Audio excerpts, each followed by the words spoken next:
In today's video, we're going to be making an Amazon clone using the latest versions of React, Tailwind CSS, and Redux. We're going to implement Amazon's homepage with a fully functioning carousel that will contain images, suggestions as we type. This will then take us to a search results page. We're going to create a product page that will display each of our products,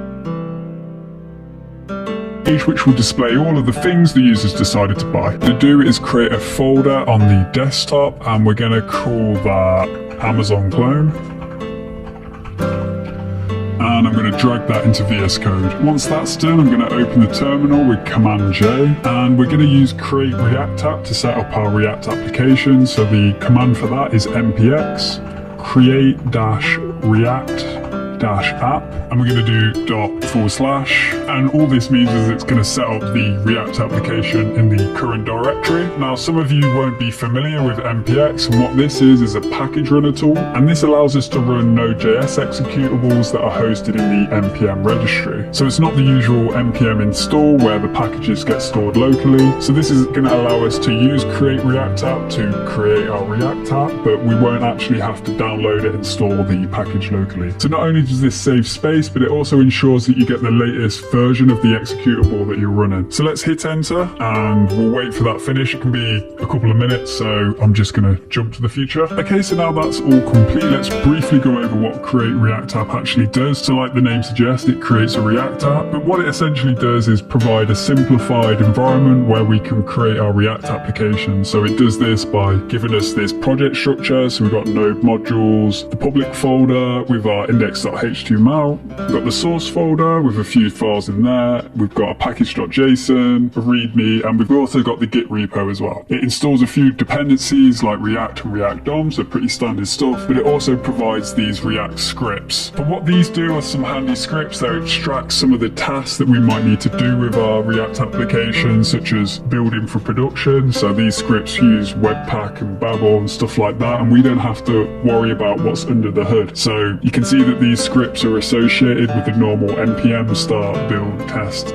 etc. And you can see the output of what we just ran explains some of that for us. So we're going to use one of these scripts throughout this video, which is npm start, and what this does is spin up a development server which looks for live code changes, and it will instantly update in the browser. So let's have a look at how that works then. So if we come back down to the terminal and we do npm start and we run that. Okay, so once everything's finished here and we've got our live server running, you should see that we've got the default create React app page, which has got the React logo spinning. And it says here, if we edit app.js, which we should do now, we can see live code updates. So if we just type something like testing this out, we can see that we've got immediate updates. So that's the development server in a nutshell. So I'm now going to terminate that with Control-C. And the next thing we're going to do is clean out some of the projects. So as good as the project structure is, we don't need most of these files in the source folder. So we're just going to go ahead and get rid of it. And we're going to add it back again. So with src.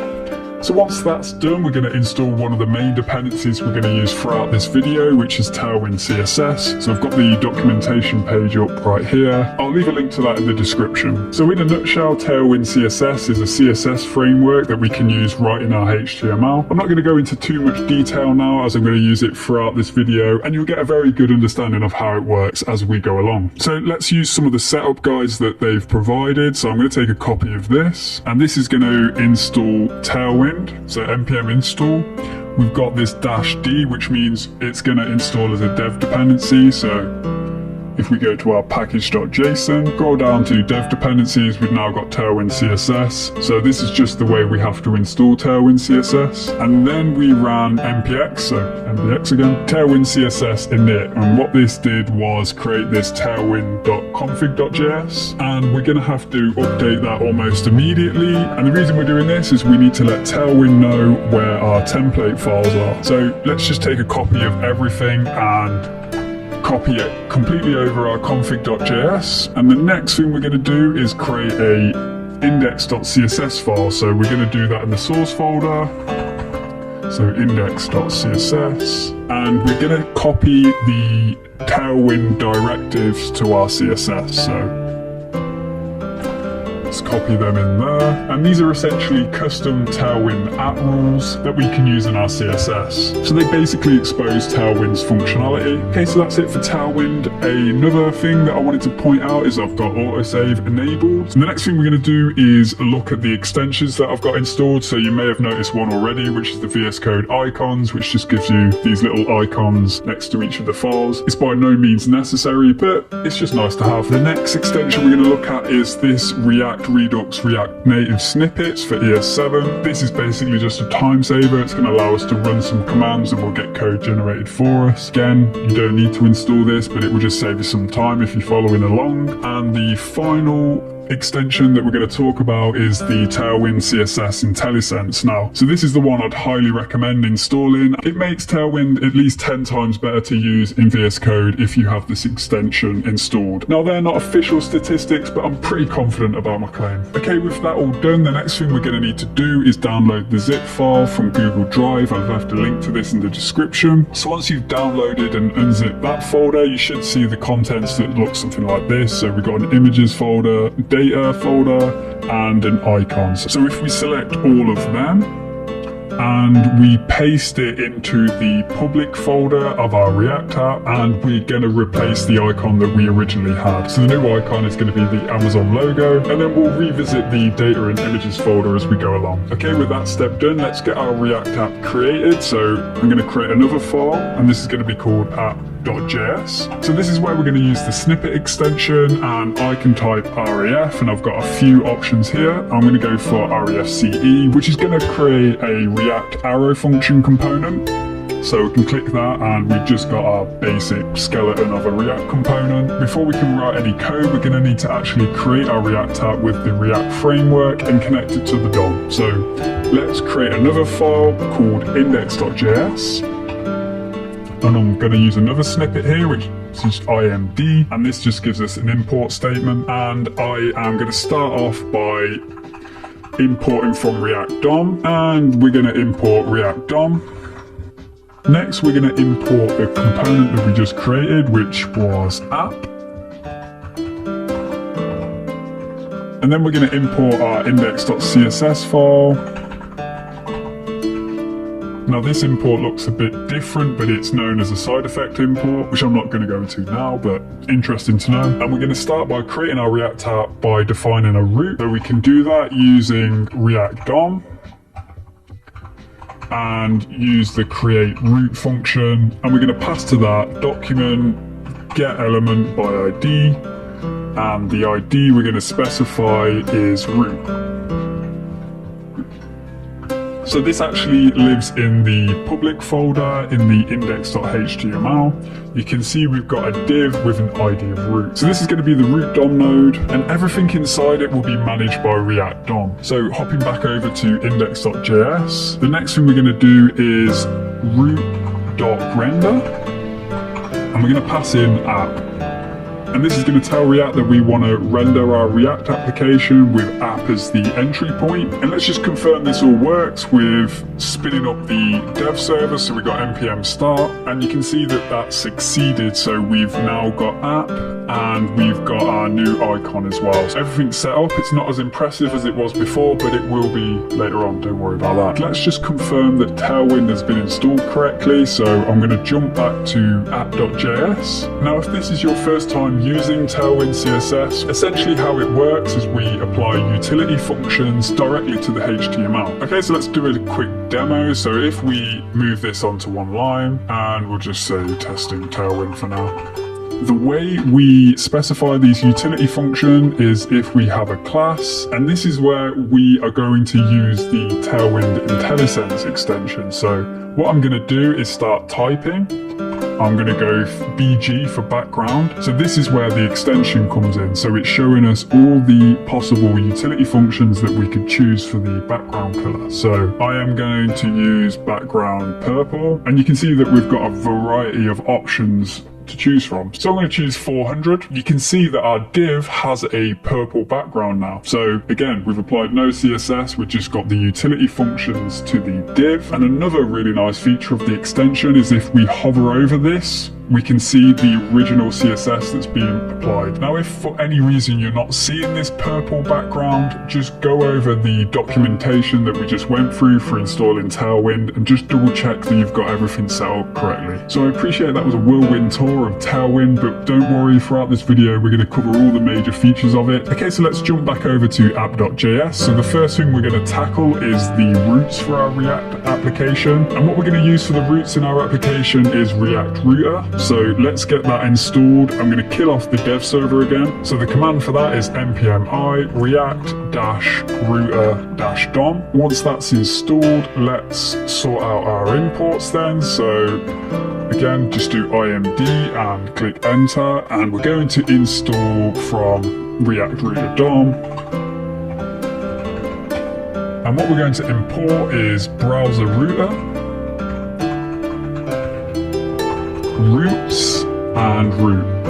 So I'm just going to get rid of this demo div for now, and I'm going to add browser router as the outer tags of the app component. So essentially what browser router does is it stores our current location in the address bar of the browser, and it also allows us to navigate using the browser's built-in history stack. So within those tags we're going to define roots, and within these roots we're going to define all of our roots for the application. So we'll just start off with one for now, and we only need the single tag for that. But before we can define our first route, we're going to need a destination for our users to actually land. So let's create a new folder within our source folder, and it's going to be called components, and within there we're going to create a new component called homepage.jsx. Again, we're going to do refce, generate the component, and we're also going to add an index.js file to this components folder. So index.js. And the reason we're creating this file is it's going to allow us to import multiple components on one line, otherwise we'd have to do them separately on each line, and you'll see this as we go on. So for this we're going to need to export default as homepage from homepage. Okay, with that done, we can jump back over to app.js and use the imd snippet, imd enter, and we're going to add components, and we're going to import homepage. Now we've got an actual component, what we're going to do is define a path, and this is going to be the root path, and we're going to go one step further and say it has to be the exact path, and we're going to provide an element that is going to be the homepage component. Okay, so let's start the dev server again. So we've got npm start, and you can see that we've got our home page as this is our default landing page. However, if I put in a different path, say /something, didn't even spell it right, but you can still see that our React application doesn't know where to go to find anything to render. So if we go back to the root, we can see we've got a home page again. Alright, so let's get started building our home page. So the first thing we're going to do is create the overall layout of the home page. So if we actually go to the Amazon website and we have a look at the dimensions of it, you can see that we've got the nav bar, but we've also got this central container that contains the carousel, the cards, and all of the content from there on. And you can see that it's a fixed width, so it doesn't matter how far you extend it. It's got this sort of slim central container, and this is around 1500 pixels. Also, if you shrink the container, it gets to a point where it doesn't go beyond around 1000 pixels. So you can now see that we've got the horizontal scroll bar. That is something we're going to implement on our homepage. Now I'm sure some of you might be thinking, so if the container doesn't shrink beyond 1000 pixels, how about for mobile users? So Amazon actually serves up a different site depending on whether you're a mobile or desktop user. Obviously all sites aren't like that, so I'm going to show you an example from BBC Football. Be on the screen right now. I request the desktop site when I'm using mobile, and I get the exact same site because it's responsive from desktop to mobile. However, when we do that with Amazon, you can see that when I request the desktop site, I'm greeted with the familiar site that we just looked at just now. But when I go to the Amazon site by default, using the mobile site, I get a completely different site. Now, there isn't enough time, unfortunately, to do both versions of the site, so I'm just going to be doing the desktop for now, but if there's enough interest, maybe I'll do a mobile version in the future. Let me know in the comments. Okay, before we actually implement that layout ourselves, one of the things we're going to need to do is sort out the actual background of the website first, and that uses a bespoke color. So you'll have noticed in the Tailwind demo that I did just a minute ago that there were a lot of colors offered through Tailwind, but the background color for Amazon website is a very specific gray, and there are a few colors like that throughout the website. Another great feature of Tailwind is it allows us to actually extend the utility functions that we were browsing just a minute ago. So it's going to allow us to define our own colors. So we can do this by going to tailwind.config.js, and you can see that we have this theme here with extend, and we're just going to open that up. So we're going to need to define colors and then have our own set of curly braces, and it feels wrong to spell colors without a U, but this is an American product, so I can't complain. And within here we can start defining our bespoke custom colors, and then we're going to do one more layer which is going to be called Amazon clone, and again that's going to have a colon with some curly braces, and we're now going to define our colors. So the first one I'm going to do is background colon, and the value is going to be the hash with EAE, DED, and we're also going to define a default color, so that will be in capital letters, default, and the value of this is going to be hash 131921. We're also going to define a light blue, with the value of this being hash 232 F3A, and we need the comma as well. And the final color we're going to define is yellow, and this value is going to be hash FEBD69, and we're just going to need a comma as well. Okay, if your dev server is still running at this point, I'd kill it with Control C and spin it back up with npm start, as this config needs to be reset. Okay, with that done and the dev server running, let's go back to the homepage component, and let's define a class which we're going to do BG again like we've just done, and this time we're going to do Amazon, and you can see we've now got the selection of all the colors that we just defined. So we've got that light gray, we've got the light blue, the yellow, and then the default color which is like a dark navy. Now we're going to choose the background option for our outer div, and you can see that that's updated in the browser, so we're all good to go on that front. Okay, so our next task is to define that container that we just looked at on the home page. So I'm going to get rid of home page, and I'm going to define another div, and again we're going to give it a class. So I just showed you on Amazon's website that they actually have very strict widths, or the maximum and minimum, and they are to the pixel. But we do have utility functions in Tailwind to have more general widths. So if we choose W3, for example, this would be width 3. So we could, again, hover over it, and we can see the width that this is defined. So a bit more of a general responsive width, but we're going to need the actual pixel values. Now, luckily, we can easily do this with Tailwind, and this is going to involve using square brackets. This is called arbitrary value support. So we're going to need to define a minimum width, which is like this, and we're going to provide, again, the square brackets, and this is going to be 1000 pixels, and we're also going to define maximum width, again, same way, and this is going to be 1500 pixels. So let's write something quickly, and let's give this a background color of purple so we can actually see the container that we just made. So let's do purple 500. So you can't really tell the container here, but when we expand, we can see that we've got our container here, and this has a maximum width of 1500 pixels. So you'll have noticed one problem with that, and it's that we want our container to sit centrally in the browser window, and we can easily achieve this with margin auto. So for Tailwind, that is M-auto. And now if we resize the browser window, we can see that our container is sitting centrally to the page. So one of the first things you'll notice when you go on the home page for Amazon is that it has a carousel of images and videos. So let's get on with creating that for ourselves. Okay, so we're going to need to go to the components folder, create a new component called carousel.jsx. we're going to do the refce, create our arrow function component, and we're just going to add that to the index.js file. So just take a copy of this and paste it below. And we'll change carousel for homepage.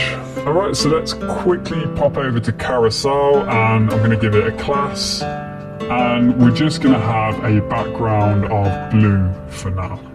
Okay, in order to actually add it to the homepage, the first thing we're going to do is import the component. So we can do that with import carousel, and we can just do //. So once we've done the import, let's add it below testing.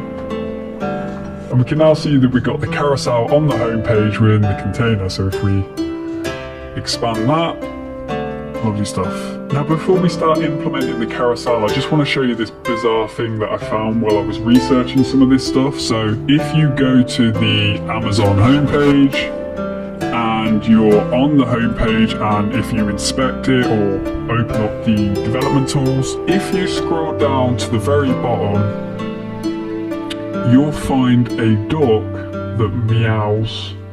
Now, imagine how weird this was to find when I was literally just checking how they do the gradient on the images and some of the carousel and how it works. Imagine finding that. Pretty weird, but hey ho, it's pretty funny to find. So anyway, let's get back to creating our carousel. So we're going to need a library to implement the carousel, and I've gone for Swiper. There's nothing really too stand out about this library except for the fact that it worked really well, and also it's very popular with 1.7 million downloads a week. So yeah, we're going to be using this throughout. So I'm going to copy the import, kill the dev server if you haven't already, and let's paste that in. Okay, once that's finished, let's head back over to the carousel component, and we're going to import some of the Swiper functionalities. So this comes from Swiper/React, and what we're importing is Swiper and Swiper Slide. We're also going to need some styling for the carousel, so let's import the CSS. So we can just do import Swiper CSS, and we're going to make some changes to the outer div. So let's get rid of the blue for now, and we're going to make the height of this div 600 pixels. And we're actually going to have a white background, so we can do that with BG white. Okay, with that done, we're going to use the Swiper that we just imported. So Swiper.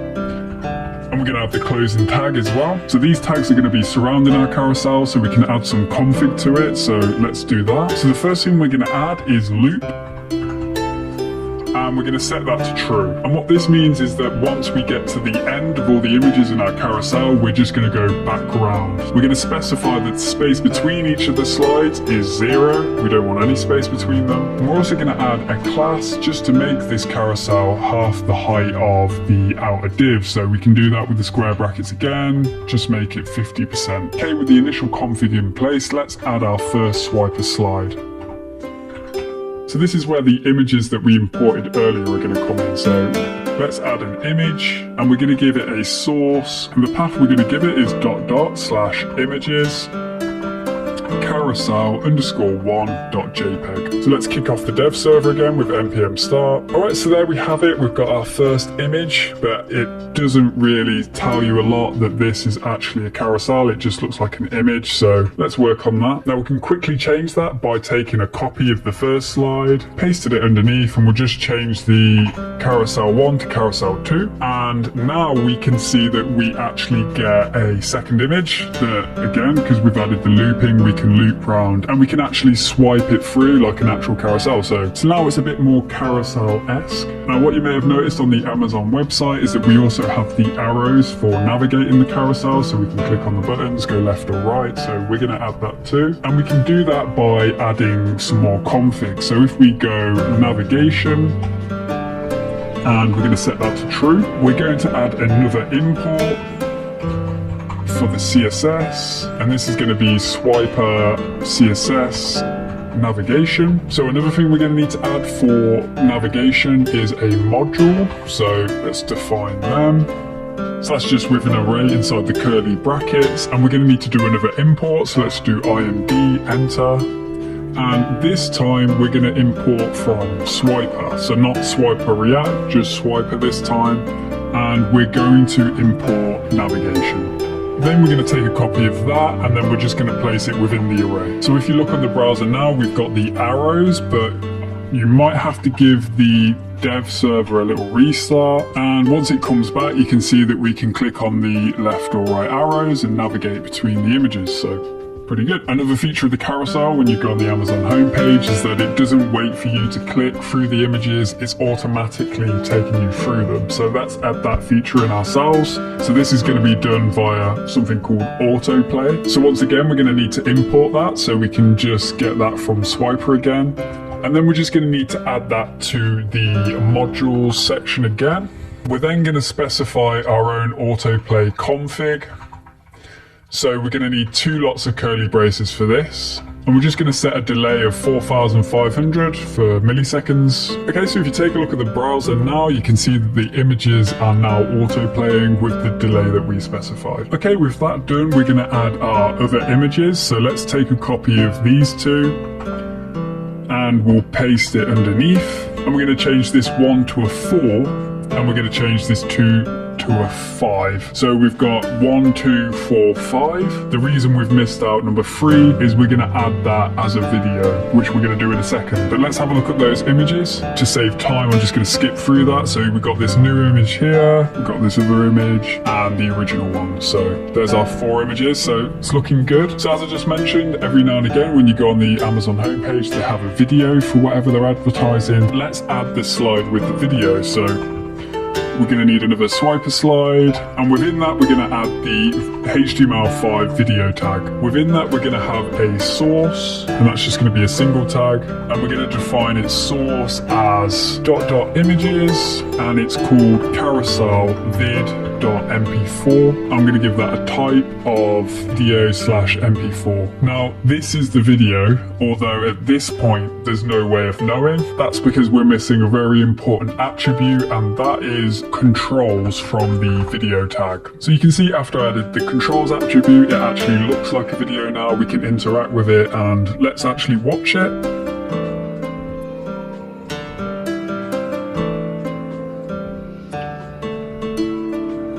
So there we go, nice little video, and just for the record, I'd like to say I enjoyed Rings of Power. I know some people didn't, I know some people did. Let me know in the comments if you did. Something else I noticed while I was snooping around the code on Amazon's homepage is they use something called Video.js for the library. It gives them a nice little play button and stuff like that. It's a bit out of scope for this video, but I thought I'd mention it. Now, as enjoyable as the video was, if I was on the Amazon homepage, I'm not sure that I'd want that video blaring out at me while I'm looking for some new socks or whatever. And we can do that by adding muted to the video tag.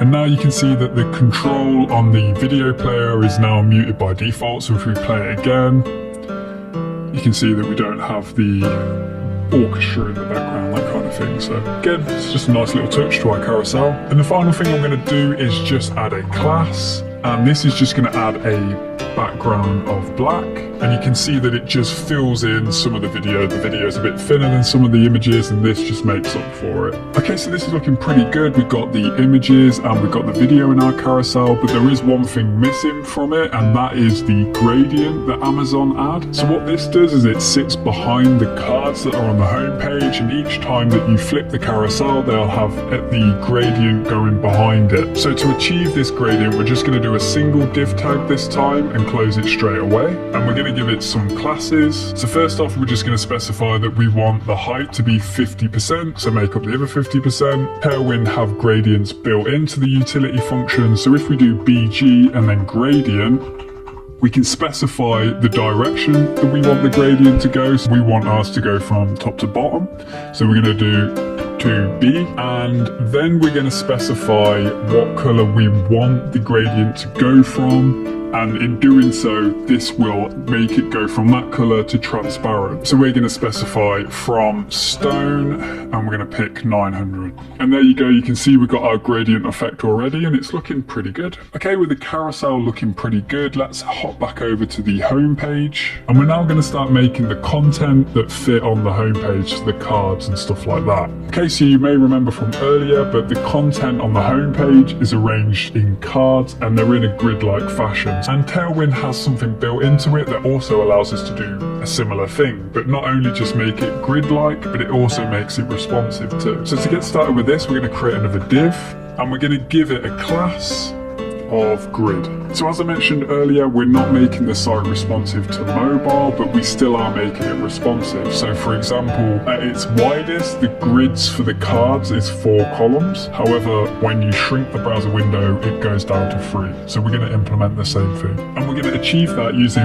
Tailwind's breakpoints. So Tailwind works in a mobile first fashion, and all this means is it takes the CSS for the smallest breakpoint first, and it's not until a larger breakpoint is met do other styles then be applied. In our scenario, we're going to start off with grid cols 3, specifying that we're going to start off with 3 columns. So we can just define a few divs here to show what that's doing. So let's just do 3 of these. And here you can see on the right that our divs have been separated into a column of 3. If I added a 4th div, that will be added underneath.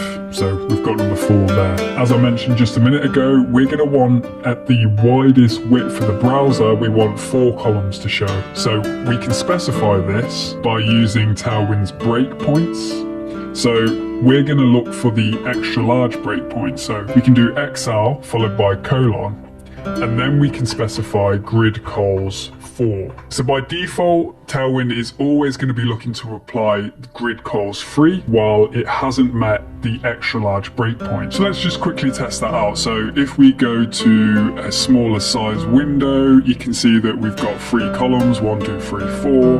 And then as it gets bigger, like we just saw, we get to 4 columns. And to get a better understanding of what these breakpoints are, again, you can just hover over them and you can see that we've got the 1280 pixels as the min width. So as soon as it goes past that, it's applying our CSS. So now that we've got our responsive grid in place, let's create some content to fill it. So we're going to create a new component and we're going to call that homepage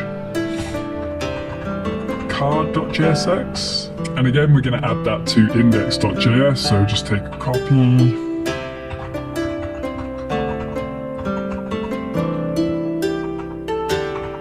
And we're going to use the snippet again, so refce. Okay, so the idea behind this component is we want to create a reusable card so we can pass it a different title, image and link, and it will be able to present them on the grid. So as you can imagine, if we hard coded all of those values, we'd have the same card and the homepage would look pretty rubbish. What we're going to need to do is pass in some props to this component. So we haven't done this yet. So in order to do this, we're going to add some curly braces into the parentheses, and we're going to specify title, image, and link. And you'll see how these are used later. Okay, so let's create the outer div of the card. So we'll get rid of homepage card for now, and we're going to add a class. And we're going to make the height of this div 420 pixels. We're going to make the background white, and the card's going to contain 3 divs. So let's add those. And to start off, let's just add title into the first div so we can test this out. All right, let's hop back over to the home page, and we're going to import homepage card into the homepage. Okay, now we've got rid of those. Let's add a homepage card underneath our div with the grid. So we said we were going to pass in some props, and to do this we can specify that with a name, and we're going to have our title. We have a surprise for you. So you can see that on the right already we've got the div with the 420 pixel height with a background of white, and it's got a title of we have a surprise for you. So we also said we're going to pass in an image, and we're going to specify the path of this image. So it's .images, and this is going to be home_grid1.jpg. And we're also going to have a link, and this will just be C terms and conditions. So again, obviously you can't see the image or the link because we haven't done anything with them yet. So let's hop back over to homepage card and sort that out. Let's have title on a new line. And within the second div, I'm going to add an image tag, and the source is simply going to be image. And already you can see that that's been updated. In the third div, we're going to have simply a link. Okay, so we've got all of that displaying on the right, but I'm sure you'll agree it doesn't look great. So let's add some styling to it. So for the title, we're going to add the classes text large, and we're also going to specify our extra large breakpoint. And what we're going to do here is specify text extra large, so the text will get bigger when the screen does. I'm also going to specify that font is semi-bold. I'm going to apply margin left, so we can do that with ML. I'm going to specify 4. I'm just going to bring that off the side of the card, and I'm also going to do that for margin top too, so margin top 4. So just brings everything off the top of the card. Okay, so the title's looking a lot better. Let's add some classes to the image. So the first thing we're going to do is specify that we want a height of 300 pixels, and we're going to give it an all-round margin of 4. So you can see that image has now been brought into the center, and now we're going to add some classes to the actual image. So we're going to make the height 100%. And we're going to make the width 100% as well. Okay, so these two guarantee that the height and width are going to be the complete size of the outer div, but sometimes the images can look a little bit stretched, so we can make up for that with object cover. So you should see the image is looking a little bit better now. And finally, let's sort out the link. Again, we're going to add some classes to this. Now we're going to add text to be extra small by default, and when we hit the extra large breakpoint, we're just going to make the text small. We're then going to make the actual text color blue, and then we're just going to bring that off the side of the card as well, similar to the title. And there we go. I'm sure you'll agree the card is looking a lot better. Now I'm going to hop back over to the home page. Okay, with that done, what I'm going to do now is create 7 more homepage cards, but changing the title, image, and link. I'm going to speed this section up, so if you're following along, when it's finished, just pause the video and copy all of the different title, images, and links.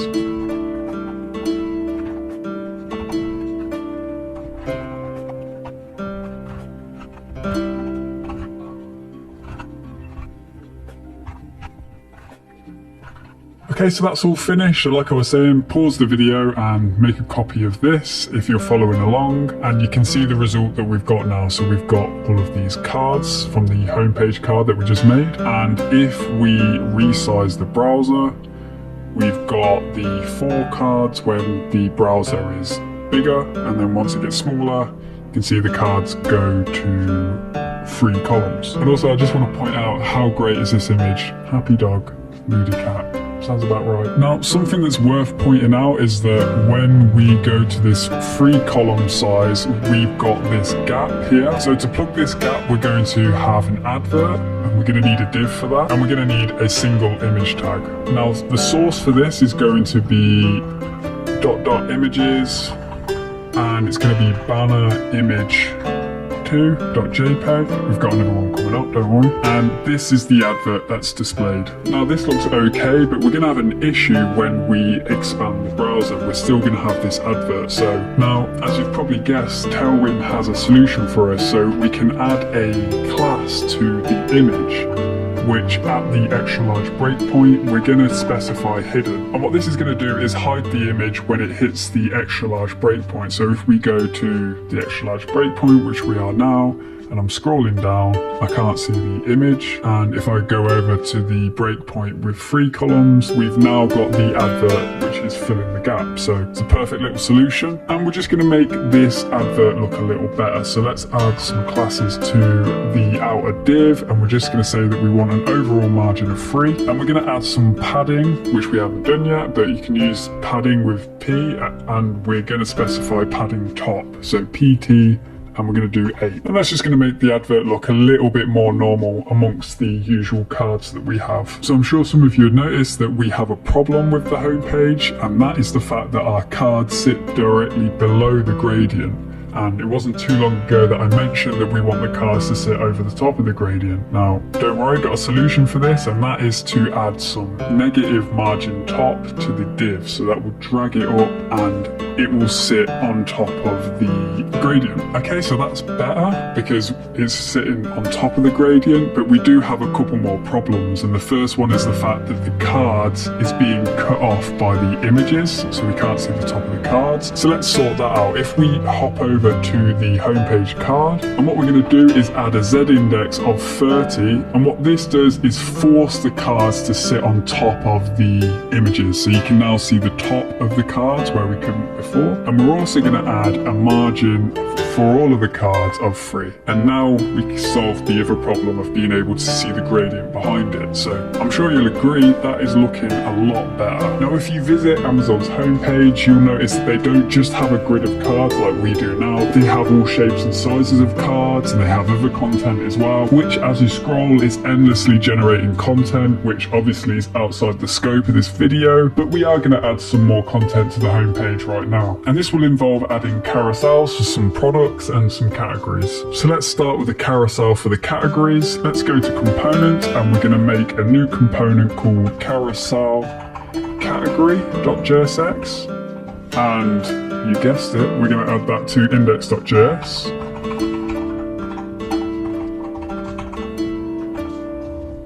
And let's populate it with refce. Let's hop back over to homepage, and we're going to import that straight away. So carousel category, and we're going to add it to the homepage. So something to be careful of here when you're adding it is we don't want to add it below the banner image, because this is still part of the grid here. So we want to make sure that we are putting it outside of that div. So carousel category.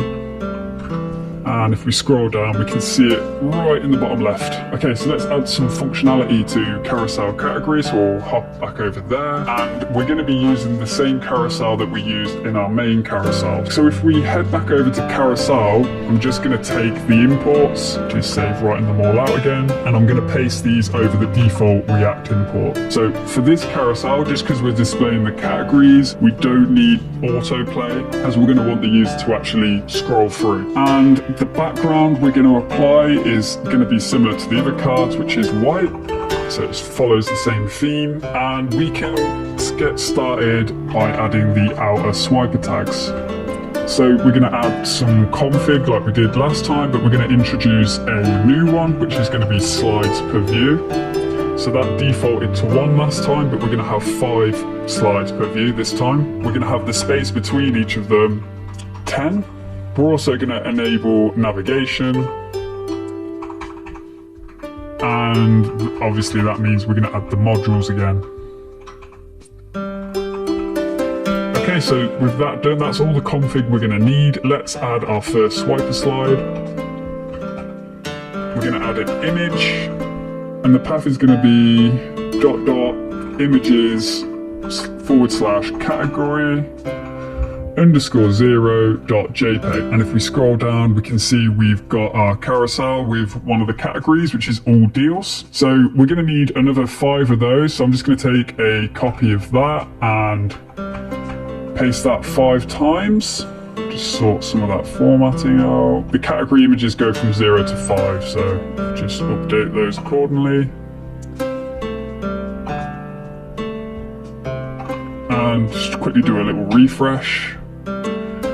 And you can see that's already looking pretty good. So we've got all of the categories, all deals, Amazon devices, fashion, computers and software, home and kitchen, and the final one, mobile phones and accessories. Okay, so that's looking pretty good so far, but it's looking a little bit blocky as we've got an overlap between the outer cards here, and on the left it's overlapping. So if we add some margin to the outer div, so margin 3, that brings us in line with the cards. It's looking a little bit neater. And the final thing we're going to do in here for now is we're going to add another div, and it's going to contain a title called shop by category. So there we have it, but it's looking a bit small, so let's add some classes to that. So we're going to make the text extra large, not just extra large, so 2XL, so text 2XL. We're going to have the font semi-bold, and we're just going to move it from the top of the card with some padding, so P3, and that looks a lot better. Okay, so we are going to revisit this carousel later, but for now let's go and create the one for product. So carousel product.jsx,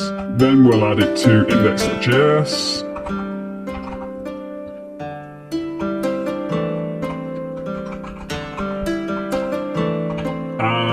and then we are going to run the snippet.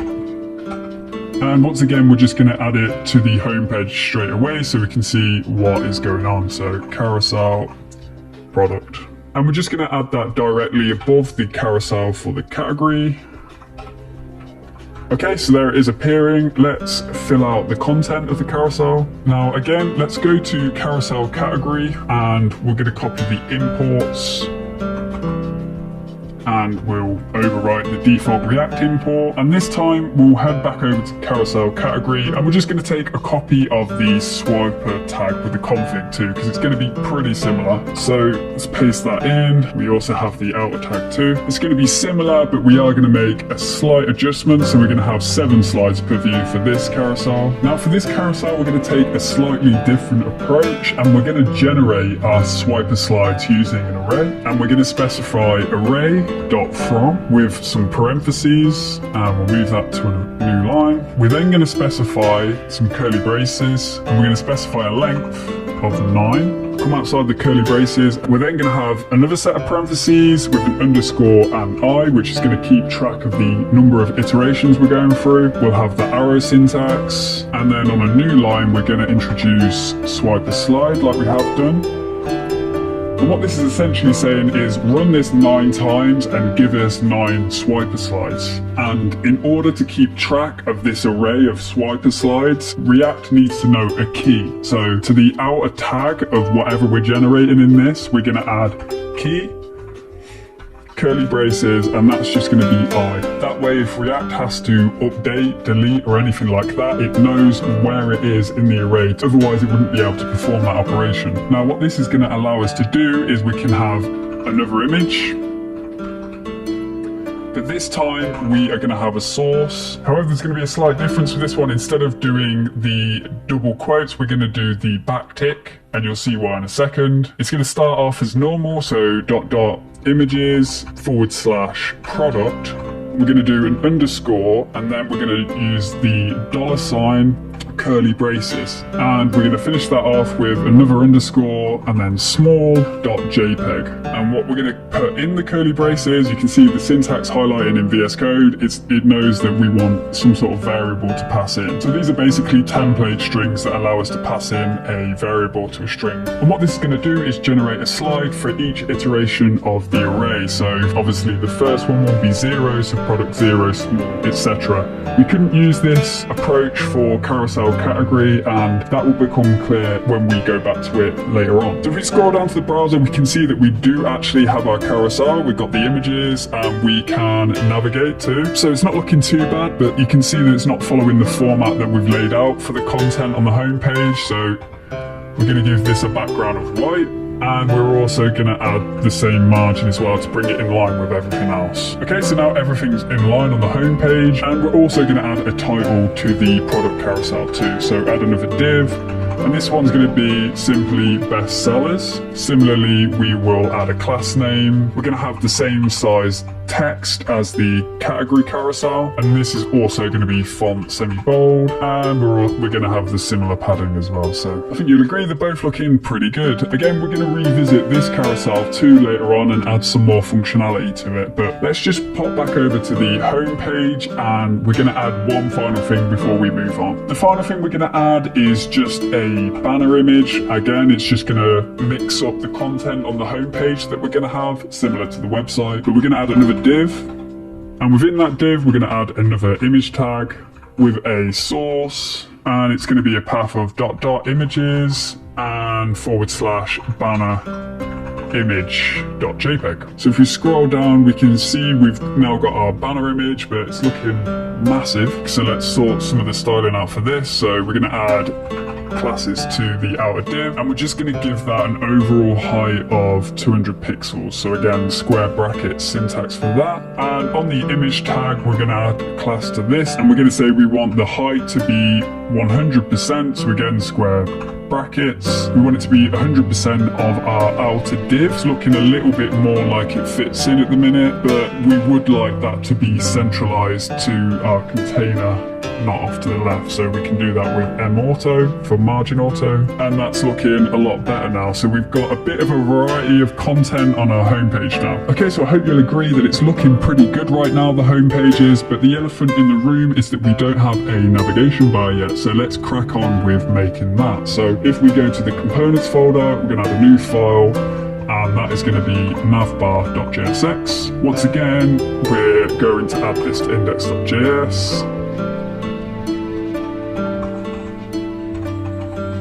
And we are going to run the snippet, refce. Now where we place this is going to be slightly different. It's going to be outside of the components folder this time. We're actually going to add it to app.js. Now the thing with the navigation bar is we're going to want that to be present for any route that we go down. So we're going to have a few routes, like obviously we've just done the home page, but we're going to have a product page, search results, and checkout. And for all of those routes, we're going to want our navbar to be present. So we're just going to add it above our route. So let's first off import it,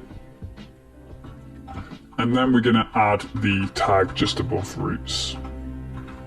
Alright, so you can see that we've got navbar. I'm just going to pop back over to homepage and get rid of that testing, as we don't need that anymore. Okay, so let's head back over to navbar and start creating that. So let's start with making the navbar then. Okay, so the first one we're going to do is replace the default divs, because we're going to have header tags for the outer tags of this component. We're then going to create a div inside of that, and let's just keep navbar so we can see something on the browser. Okay, so like we have with other components, we're going to make sure the layout is set first before we do any more. So one thing that we're going to make sure happens for the navbar is that it has a minimum width of 1000 pixels. So again, using the square brackets, that's all the layout we really need for this. We can let it expand as much as we like, as we're going to use another feature of Tailwind, which is Flex. And this is basically going to control how our content shrinks and grows. So we're going to use Flex's properties throughout this component, so I'll explain it as we go along. So for the outer div that we just created, I'm going to add a class name of Flex. And the impact of adding Flex is that it puts everything in line, which is going to be key for our navbar, as we're going to want everything we add to sit horizontally. But better than me explaining that, why don't I just show you? So I'm going to add 3 divs nested in the outer div, and I'm actually going to write a comment for left. If you're following along, you don't have to do this. I'm just going to make it easier for you to see. Middle, and then above the final one, I'm going to have right. And this is just going to make it easier for you to see what content belongs to which div. And for this example, I'm just going to paste the word into the div so we can just see how Flex operates in Tailwind. Okay, so it's pretty small right now, but you can see that left, middle, and right. But if I remove this Flex class, you can see what happens to them. They're all stacked. So this is the way we're going to want to develop this component with Flex. We're also going to need to add this Flex class to each of the divs themselves. So let's take a copy of that, add it to left, add it to middle, and add it to right. It doesn't make any effect now, but when we add content to each of the divs, it will do. So another class that we're going to add to the outer div is the background that we added at the very start of the video, and that is just going to be the default background for Amazon clone. And you can see that that's taken effect. Now obviously we've lost our text there, so let's make the text white. So text white, and there it is, it's reappeared. I'm also going to give the navbar a fixed height of 60 pixels, and this is just going to make sure all our content stays nice and rigid. Okay, so let's add some content to the left div then. I'm going to add a div and then 2 divs within that. So just copy that. Within the first nested div, we're going to have delivered to, and the second one, United Kingdom. And we're going to add some classes to these, so class name, and we're going to add, we want the text to be extra small, and for our extra large breakpoint, we're going to have small. And we're going to add a class to United Kingdom, and this text is going to be small by default, and for extra large, it's going to be text base. Probably can't see that well, so I'm just going to hit Control B to close the project window for now. That's better. And we're also going to add font bold to the second div. Alright, so that's taken effect. Okay, next we're going to add an image tag just above that div we just created. And this is going to have a source of images / Amazon.png this time, so not JPEG. And there it is, already appearing. It's rather large, so again, add some classes to this. So we're going to give this a fixed height of 35 pixels, again using the square brackets, 35 pixels. That's looking a lot more reasonable. We're going to give it a fixed width of 100 pixels too, as we don't want the logo changing too much. And we're going to give it an overall margin of 2. It's looking a little bit squished, so to our outer div of the Deliver to United Kingdom, I'm going to add classes of padding right 4 and padding left 4, and that just gives us a little bit of separation between the two. Now, you can see that the content sits towards the top of the navigation bar. We're going to want that to sit centrally, so what we can do here is to the left outer div, we're going to add items center, and there you go, you can see that they came back down to center, so looking good. And I'm just going to take a copy of the Deliver to United Kingdom div, and I'm going to paste it into right div, so the third div, and I'm going to paste it twice, as we're going to do something similar there. And the changes are going to be hello, is it me you're looking for? Not really. It's going to be hello, sign in. And then the second line is going to be accounts and lists. And the div below that is going to be returns. And the bold is going to be orders and orders. So you see you've got it on the right. So you can see that take effect in the browser. Again, we've got the same problem as we did before. So let's apply the item center class, and that's looking a lot better. So with them two done, we're going to add a third div of this right div. It's getting confusing now, but try and keep up. And we're going to add some classes here, and they are going to be flex, and we're going to give padding right of 3 and padding left of 3. And what this div is going to do is it's going to hold our shopping cart icon. We currently don't have any packages for icons, so we're going to install one now. And the icons that we're going to be using are hero icons, and they were also made by the makers of Tailwind as well. So we are going to just kill the dev server, and we're going to do npm I for install, and we're going to do @hero icons /react. Okay, so with that installed, let's import the icon that we're going to use. So again, IMD, and then we're going to hit enter. So we're going to import that from @hero icons react /react /24 /outline. The icon is called shopping cart icon, and that's that imported. So we can include this in our div that we just created. So add it like a component. So with that imported, let's kick off the server again, npm start, and we can't see anything. So the reason for that is we're going to need to give it a height so we can see it. Let's add a class here, and I'm just going to give that a height of 48 pixels.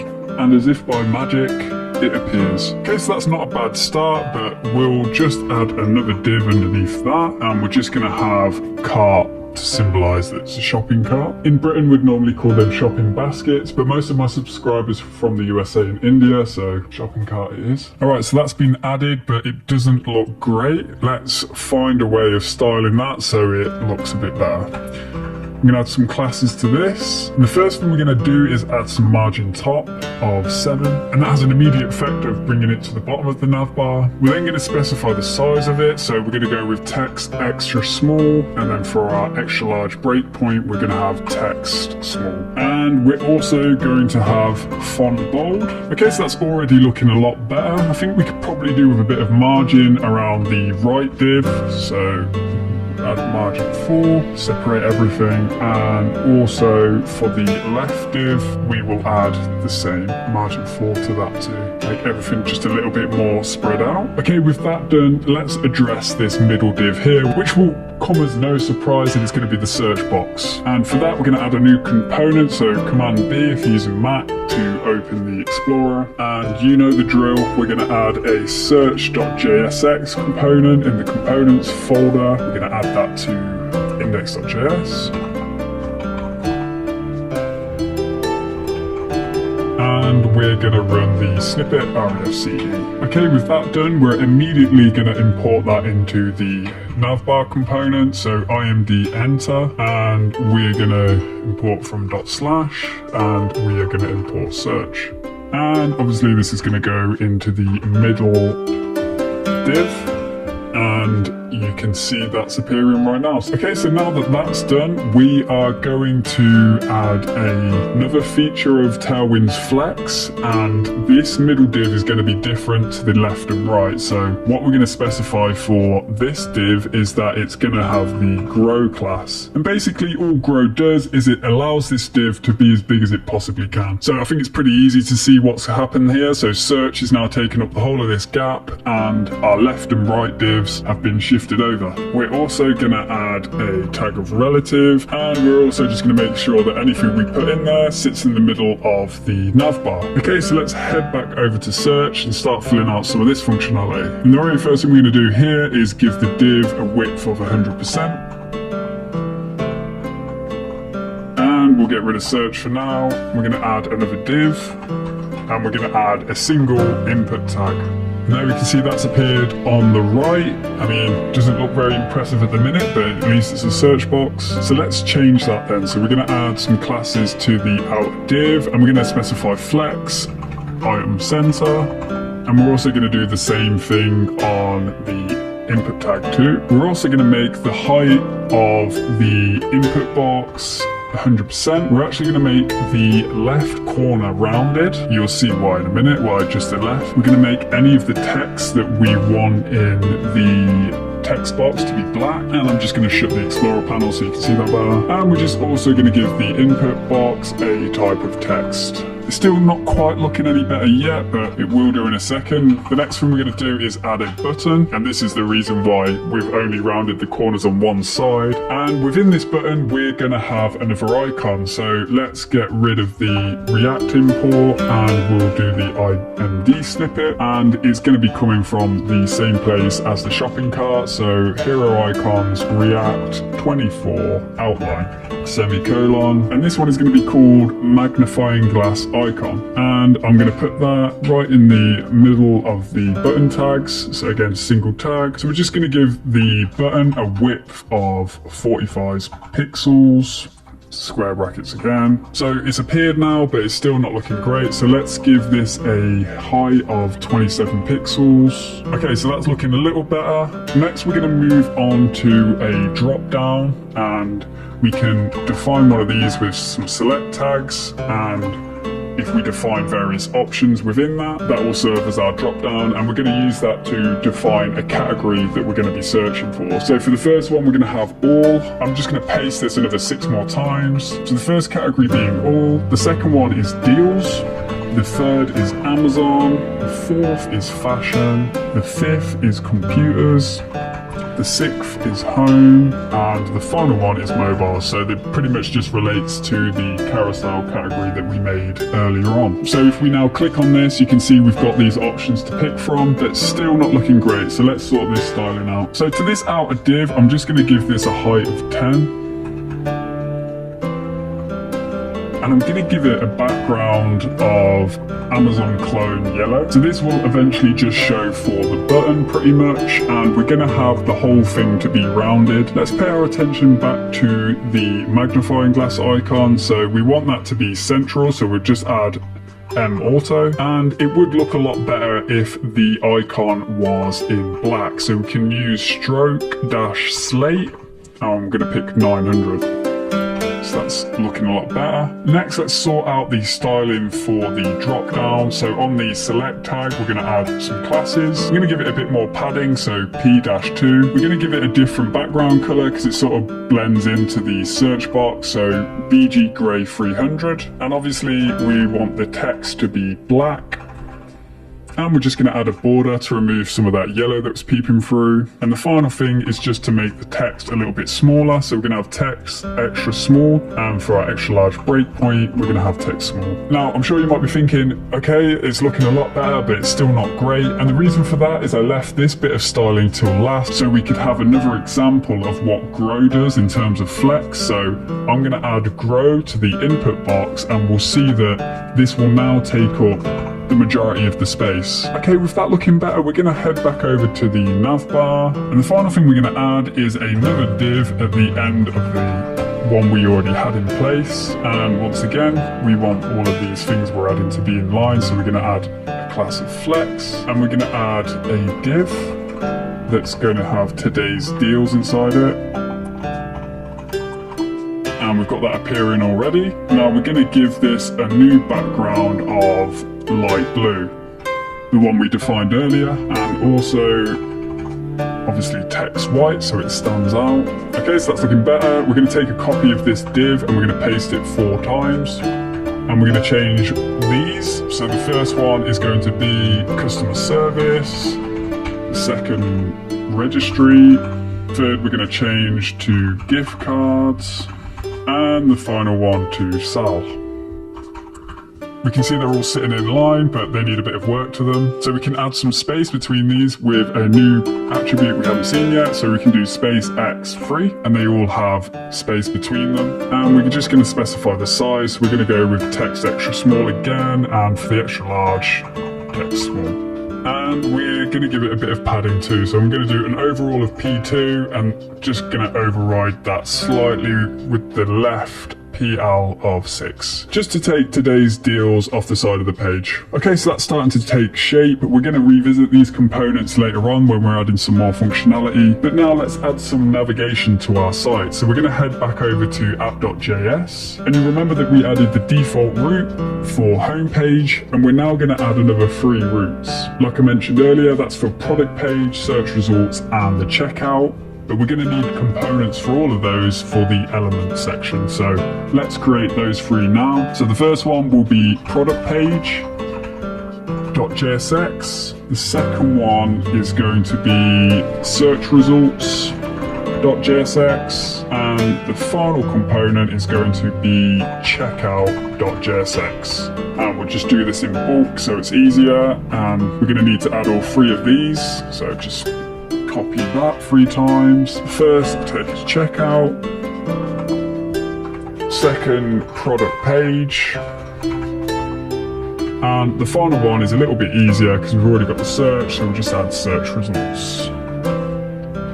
And let's just run the snippet for all of those. So refce and enter. Product page, refce and enter. And search results, refce and enter. Okay, so let's head back over to app.js and import all of those. So checkout, search results, and product page. Just get rid of the Explorer panel. All right, now we've imported those. Let's take a copy of our initial route and paste it 3 times. We don't need the exact for these, so let's just remove it to avoid confusion. The first one we're gonna change for the element is search results, and that's going to have a path of /search. The second is going to be product page, and that's going to have a path of /product, although this will change later on, but more on that later. And the final one will be checkout, and we're going to have a path of /checkout. So now we've defined those routes, we can test them out. So let's go to localhost, and the first one will be search, and we've got the search results component there. We can change this to checkout, and the final one is product. Okay, so all those routes seem to be working fine. Now it's all well and good me changing the URL in the browser and going to the pages, but we're going to need a way to do this programmatically in the code. If we go back to the home page, what we're going to do is set up a way of being able to click on one of these products and go through to the corresponding product page. So let's implement that now. If we go back to the carousel product, so what we're going to do in carousel product is import something from React Router DOM. and this is called a link. So this is going to be the thing that's going to allow us to call the product route programmatically whenever a user clicks on one of our product images. Okay, so now we've imported our link. We're going to add it just within the swiper slide. So make sure the image is in between those.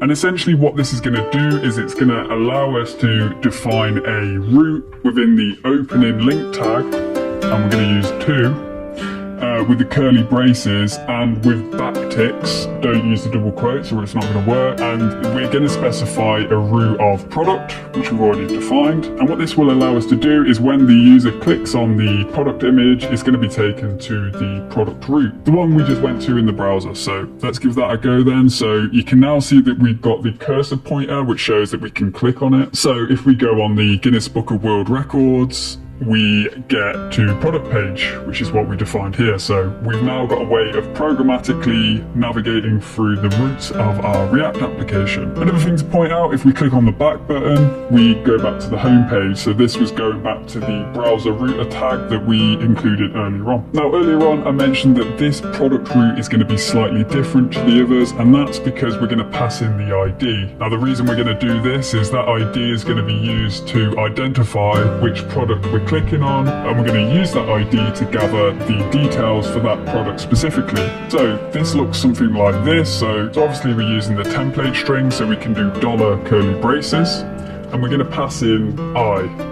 Now you remember that this was the keeping track of the iteration, which matches up to the product IDs. Okay, so we've done that within the carousel product component, but we now need to update the actual route that we defined in app.js. So let's head back over there, and we're going to change the path to include /, and the way we specify passing in a variable to the URL is we're going to do a colon with ID. So this ID variable will resolve to the ID that's being passed in, and you'll be able to see it in numerous places. So before we test this out, let's quickly jump back into product page, and we're going to make a couple of changes to this. Now what we're going to do in product page, as this is the destination page we're going to come to through the product route, we need to find a way of retrieving the ID that's being passed to us. So we can do that with something called useParams, which is again offered through React Router DOM. useParams. And because we know we're expecting an ID, we can dereference a call to useParams with a variable of ID. And let's just add this ID to the div so we can see it while we're going to do our quick little test. So we'll go to the browser then, and we'll click on this book here, and you can see that we've got a URL of product /4, and you can see that we've retrieved that ID using the useParams in product page. So we've got product page 4. Okay, so now we've created that link from carousel product on the home page to bring us to the product page. Let's start work on making the product page. So the way the product page is going to work is we're going to call an API using the ID that we've just passed in. As I mentioned in the introduction, this video isn't going to have the API implemented. We're going to do that in another video, but we are going to put the API call in place, and we're going to call the local data that we installed at the beginning of the video. Alright, so for this then we're going to need to add a new folder to source, and this is just going to be called utils, and we're going to add a file to this called call api.js, and all this file is going to do is handle generic API calls. So in order to do this, we're going to install a new package. So let's kill the dev server, and we're going to use Axios to call our APIs. So in order to install this package, we're going to need npm i Axios. Okay, so once that's finished, we can run imd again, and we're going to import from Axios, and this will also just be Axios. So to start off with, we're just going to have a single function, and this is going to be call API. And we're going to use the arrow function here.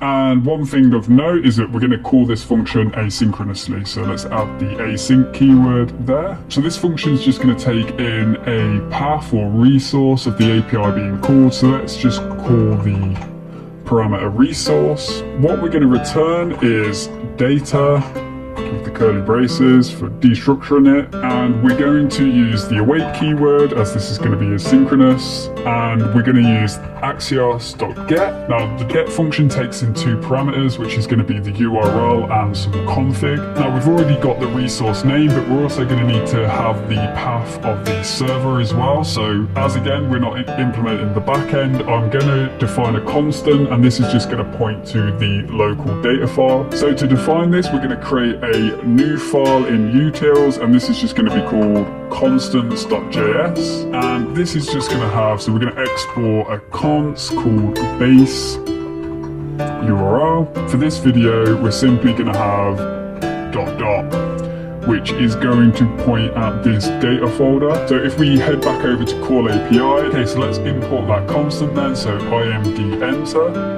And we are getting this from the constants file we just defined, so constants, and this is going to be base URL. So we are now ready to pass in the full URL, which is the first parameter. So we're going to need backticks again, and we're going to do $curly braces followed by a / and $curly braces again. So we're going to pass in the base URL followed by the resource.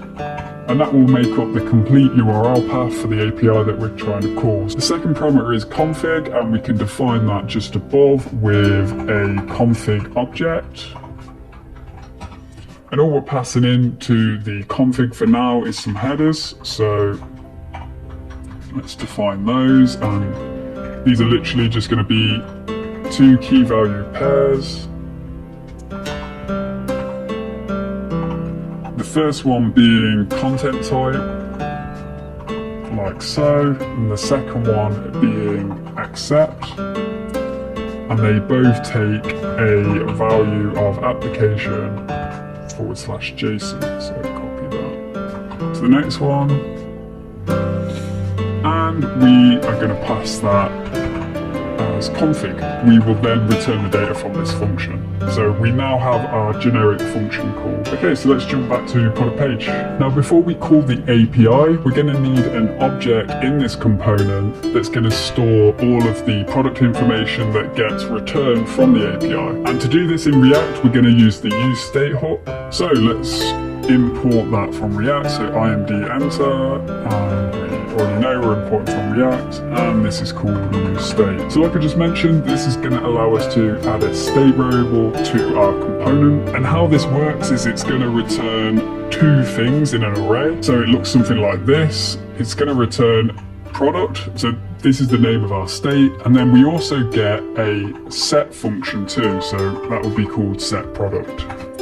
And we call the hook useState with an initial state that we're going to pass in, so we're just going to have null for now. So the reason we get this set product function with the useState hook is it allows us to call this function to update product. And now that we've got an object for our product, we're now going to call the second most popular hook, which is useEffect. So let's import that. And the syntax for this is as follows. So we're going to have useEffect, parentheses with some more parentheses, and then we've got the arrow syntax and curly braces. Now, along with this, we are also going to add an array as a parameter too. Adding square brackets as the parameter to useEffects is the way that we tell it to run once when the component is first created. At first glance, this syntax can be confusing and it doesn't make much sense now, but I'll explain more about it later. Okay, with that defined, we're going to need a function for useEffect to call. So we've got another snippet now, which is nfn, and enter. We've got a arrow function. So let's call this get product, and we don't need a parameter, and we'll just move this to a new line. So let's do that with imd, and we're going to specify the utils folder that we just created, which is upper level. So we're going to need the ... and we've got the utils folder there. And we've got call API, and obviously we want the call API function, and we can now use that in our get product functions. How we're going to call this is we're going to use call API, And if you remember, we need to pass in the resource path. So let's use backticks for this, and it's going to be data/products.json. And also, if you remember, we're calling this function asynchronously, so we're going to use the promise syntax of then, and again we're going to use the arrow syntax here, and we'll name the return parameter product results. So this is going to be the product that we're going to retrieve from products.json. Now let's have a quick look at this products.json file so we have a better understanding of what is going on inside it. So remember, we imported this earlier on, so we got the data file and we got products.json. So obviously we're going to do it properly in the backend video, but for now we're just going to call this object. So we're going to specify the key and we'll retrieve this product data and we're going to store it. So let's go back to product page and we're going to store it in the product state that we've already defined. So the product results is going to take that object with all of the data in it, and we're going to specify set product, as this is the correct way to update product like we just went over, and we're going to take product results, and this is going to allow us to specify the ID as an index, so we'll retrieve the correct product details based on the ID. Okay, so now that that function is defined, we're going to call that function inside useEffects. So again, when the component's first created, it will call getProduct and it will do that just the once. However, we do want to put in some safety check to make sure that if we don't get a product retrieved, that we don't want to display all the product details because we won't have any. And the way we can do this is have an if condition that says if not product with a question mark just in case it isn't available, title, and then return some h1 tags that's just got loading product in between. And finally, we can put a safety check within here to just say we want to make sure the product is available, and if it is available, we're going to return the following code. And instead of the ID, to test this out, let's do product.title. So we're now calling the API, we're retrieving all the products, we're going to find the one with our ID, and it should print out product page and the titles. Okay, so let's test this out and see if it works. And there we have it, we've got product page followed by interesting facts for curious minds, which was the book that we clicked on, so we can test this out with Guinness World Records. Okay, so now we've retrieved the product data, let's find a way of displaying it nicely on our product page. So the first thing we're going to do is define some classes for the outer div. So the first one is going to be hScreen, which specifies that the height should be the size of the screen. We're going to give it the Amazon clone background, and we're going to create a div within this div, so let's just get rid of this for now.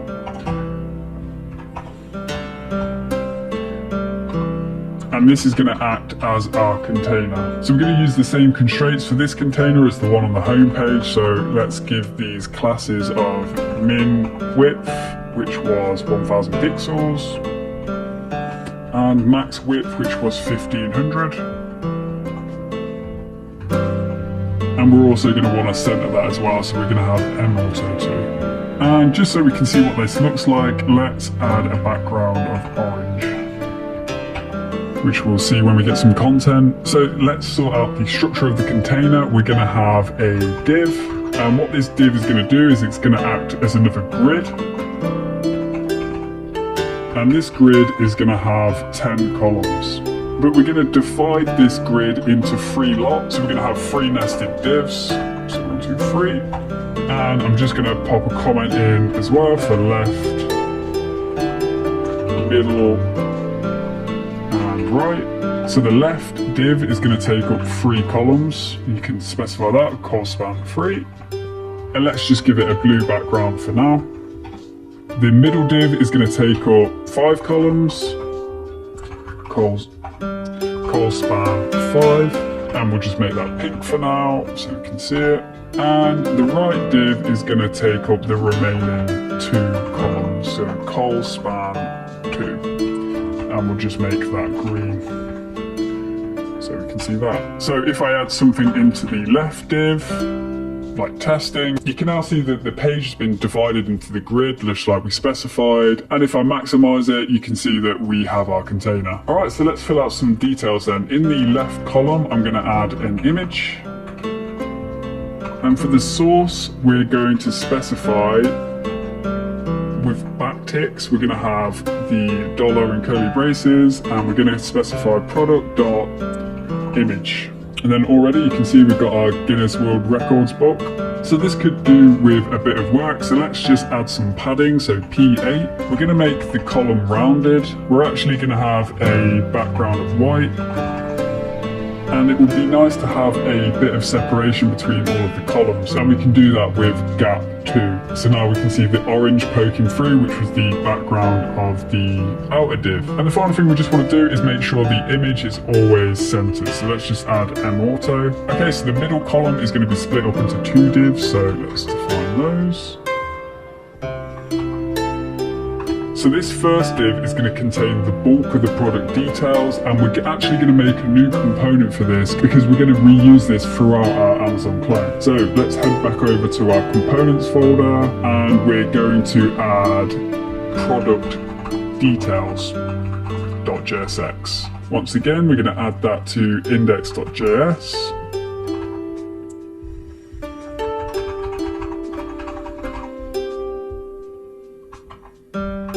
And we're going to do the familiar snippet refce. So for the outer div, we're going to add a class of margin bottom 1. So obviously this component is going to have product details, so we're actually going to pass the product in as a prop, and we're also going to pass in a boolean which we're going to call ratings, which I'll get onto in a bit. So within our outer div, let's define 5 more divs.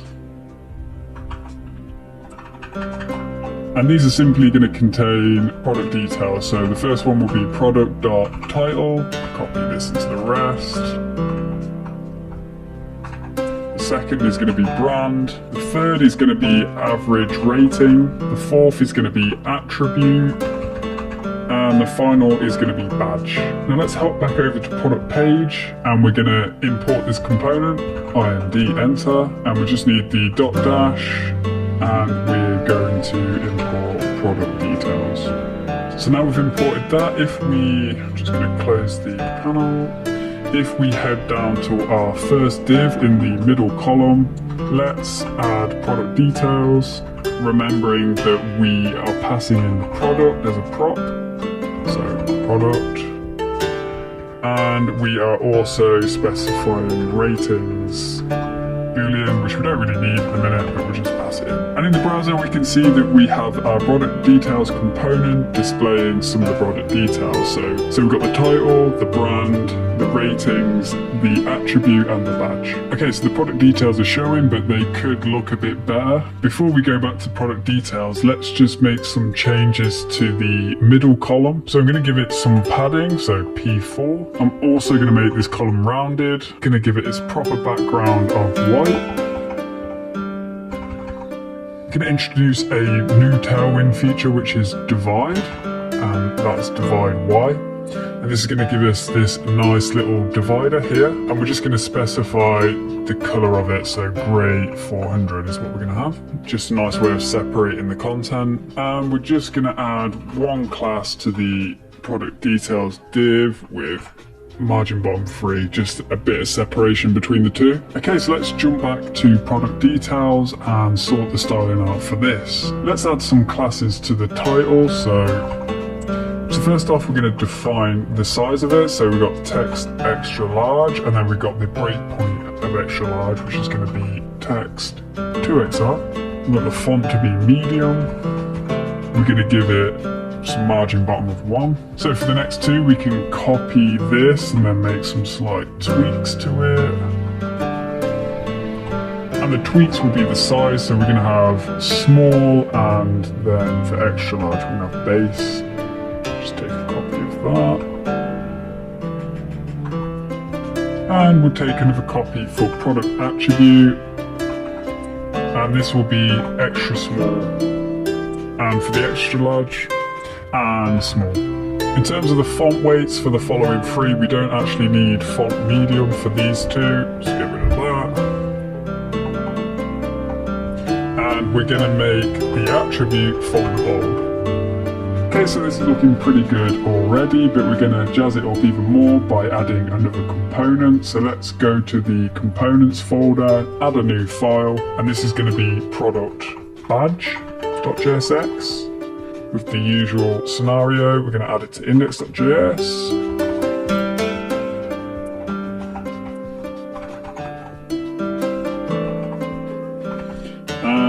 going to do the snippet, REFCE. And what we're going to do with this component is we're going to take the badge as a prop, and what we're going to return is going to be based on the value of this badge. So we're going to have a series of conditions, and what these conditions are going to look out for is for different values of the badge. So the first one is going to be choice.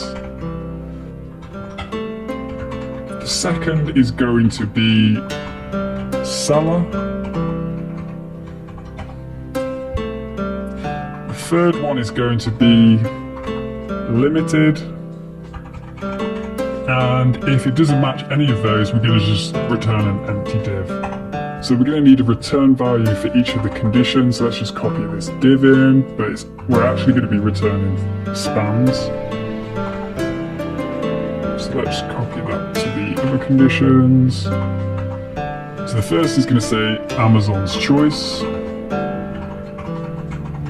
The second one is going to be number one, best seller. And the final one is going to be limited time deal. Okay, so let's start the first one, which is choice. So the first one we're going to do is we're actually going to put choice in its own span. So you'll see why in a second. And we're going to add some classes to this, which is going to be first defining the size of them. So extra small, and with our extra large breakpoint, we're going to have small. We can have a background color of background slate 800. Just close the Explorer panel. We're going to make the text white, and we're going to give it a bit of padding, so P1. The next thing we're going to do is add a class to the inner span, and that is that we want the text to be orange 500. Now obviously we haven't imported this to product detail yet, so we're not seeing it display in the browser, but let's just carry on. So we're going to add some similar styles to the seller span, so let's just copy these and adjust them. So we are not going to need the slate. We're actually going to have a background color of orange 500. And we can also copy this again for the limited time deal, and this is going to be a similar change. We want red instead of orange. Okay, so this is this component done. We can get rid of the import, and let's import it into product details. So go back to product details. So if we remove this import as well, and we're going to import product badge. And let's add this component here, and we're going to pass in badge as product badge. Close this off, and there you can see it. That's our product badge component, and it's worked out that this badge is choice, so we've got an Amazon choice badge. So it's just a nice little touch. So we're now going to add one more component to this, so let's go back to the components folder, and this is going to be called product ratings.jsx. So REFCE, and we'll add that to index.js. So take a copy of this, be adding product ratings, and let's go back to product ratings.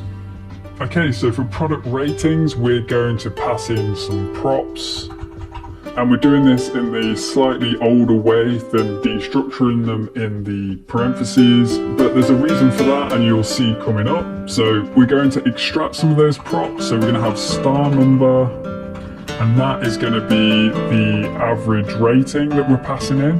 And then we're going to have the rating number, which is going to be props.ratings.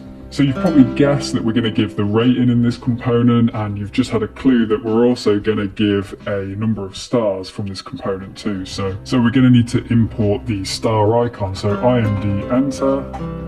And we are going to import this from exactly the same place as the shopping basket came from. So React 24 outline, and it's simply called star icon.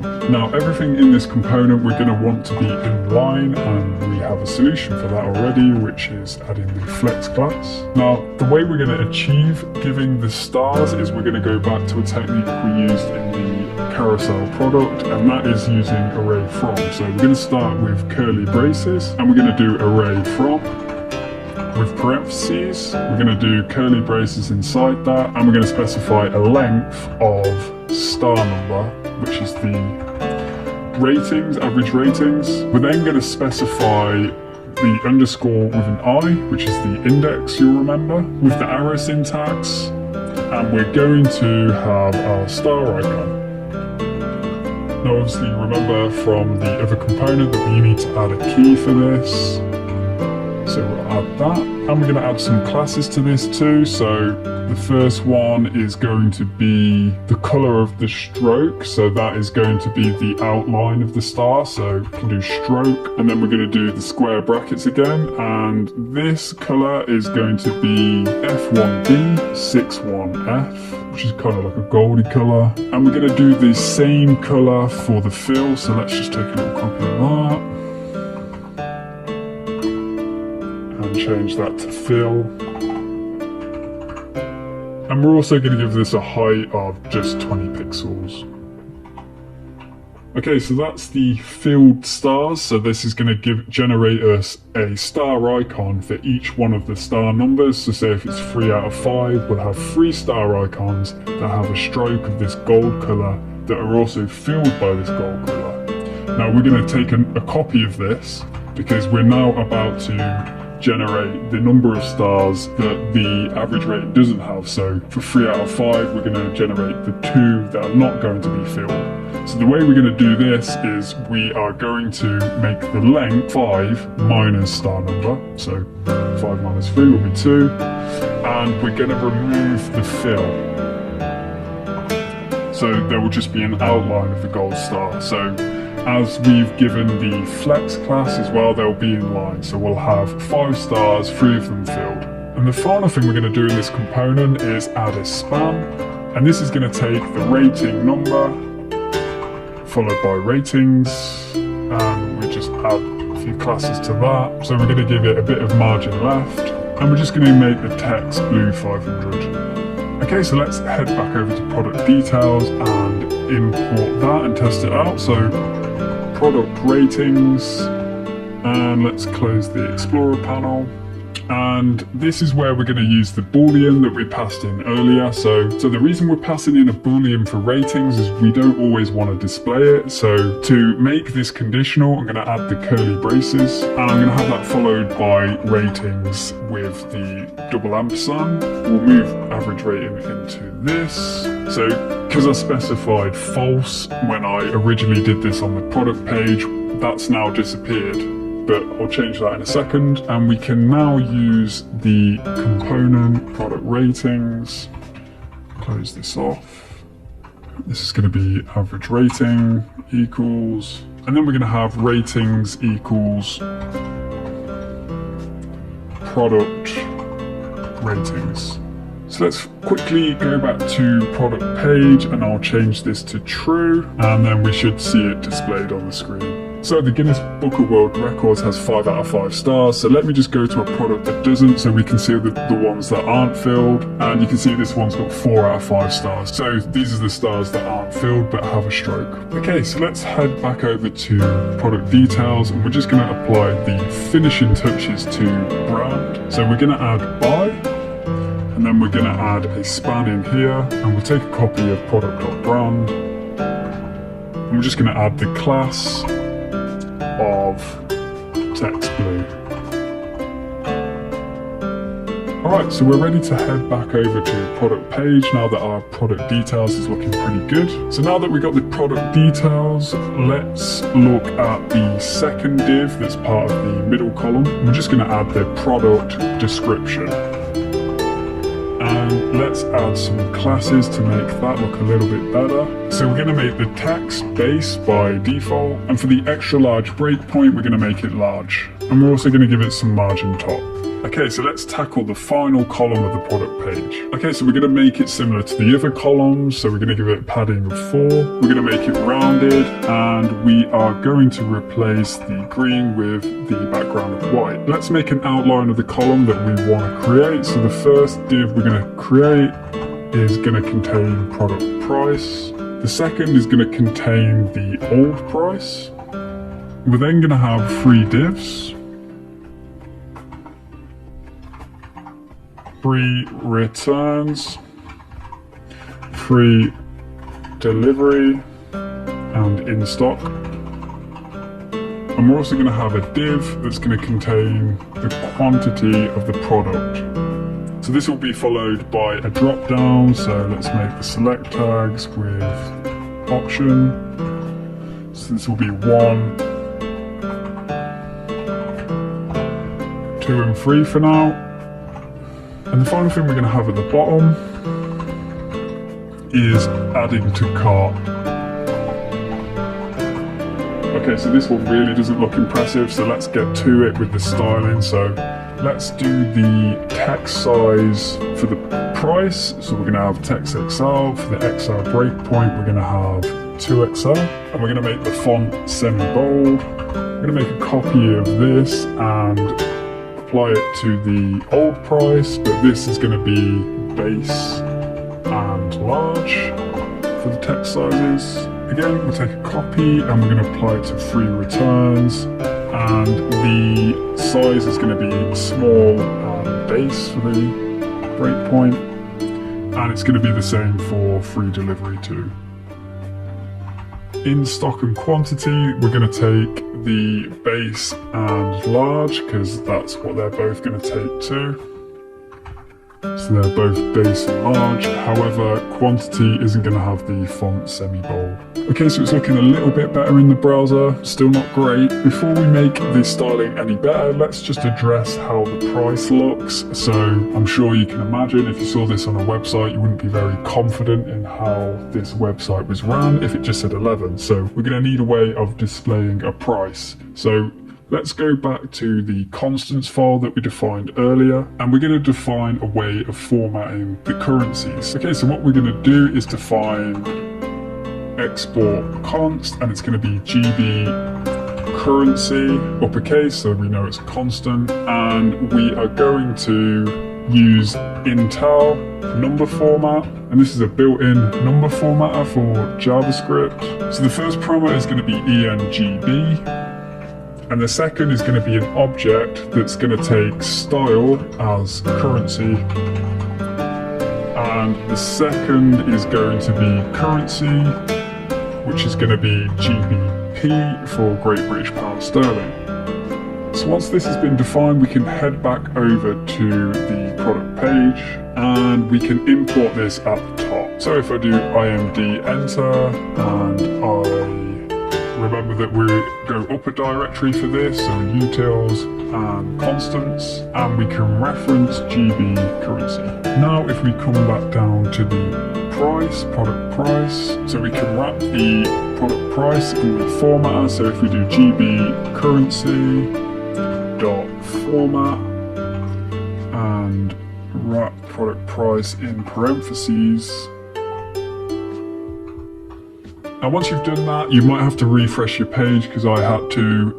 We now have a price. We've got £11, which looks a lot more legit. We're also going to copy this for the old price too, so just take a copy of this and wrap this up also. And we have a price for that too, so that's good. We've now got £22. And let's add a little bit of colour to each of these. So for the normal price, we're going to add text red 700.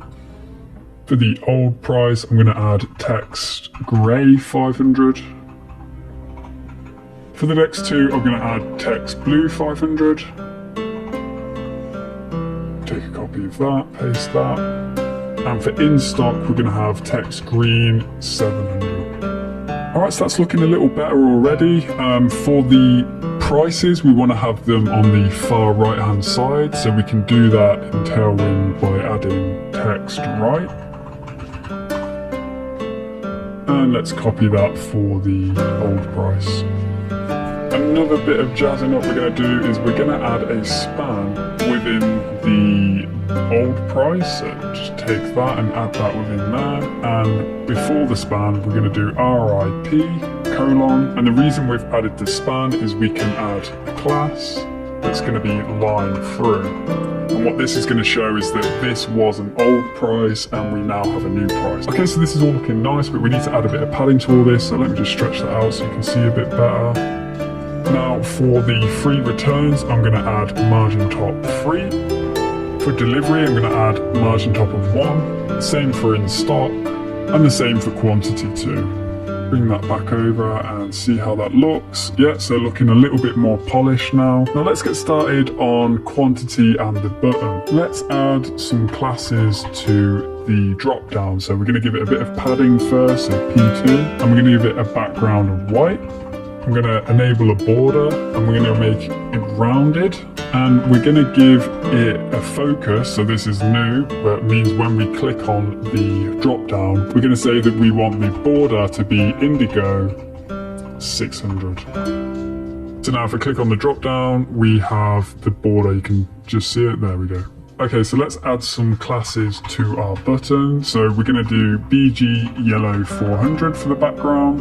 We're going to make the width, the full width for the column. We're going to add some padding with P3. We're going to make the text extra small, but for the extra large breakpoint, we're going to have small. We're going to make the corners rounded, and we're going to add a new feature, which is hover, which is going to make it background yellow 500. So this is similar to focus, but when we hover over the button, we now get this background. So let's just add some margin top of 3 just to bring that away from the quantity section. Okay, so that's that column done for now, and we can just remove that orange background that we put in, and let's add a bit of padding to all of the columns as well, just to bring it off the top of the navbar. Being on the product page, it would be really nice if we could hit the Amazon logo and be taken back to the home page. So let's add that now. If we go to the navbar component, and the same way we used it in the product page, we're going to use React Router's link. So let's import that now. So IMD,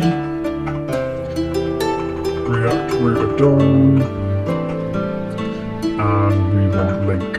I'm just going to bring this import below the others, and we're going to introduce that link tag just around the image tag we've got here. So link, paste in the image, and sort the formatting out. So here we're going to want to specify 2, and we're going to say /, which is our home page. So we can quickly test this out now. So if we click on, see, we've already got the cursor that we didn't have before, and if we click on this, we get taken back to the home page. Brilliant. And while we're in here, we're going to add another link around the div for the shopping cart. So let's paste that here and finish that off there. Sort of formatting out a little bit, and we're going to add the root of checkout. So let's give that a go then. So we've now got the cursor pointer, good start, and once we click on it, we get taken to checkout. So let's just familiarize ourselves with the routes that we created earlier. So we did the home page, we've implemented the product page, and we've got search and checkout. So we're going to tackle search results now, but before we're going to do that, we're going to implement suggestions for the search box. So let's head over to the search component. Now what we're going to tackle here is a way of getting suggestions when a user types into the search bar. So if we had something like G, we'd get the suggestion for Guinness Book of World Records. Now, in order to present these suggestions, we're going to have an object in search that is going to hold these suggestions. So let's use the same method we did for product page, and we'll import useState from React.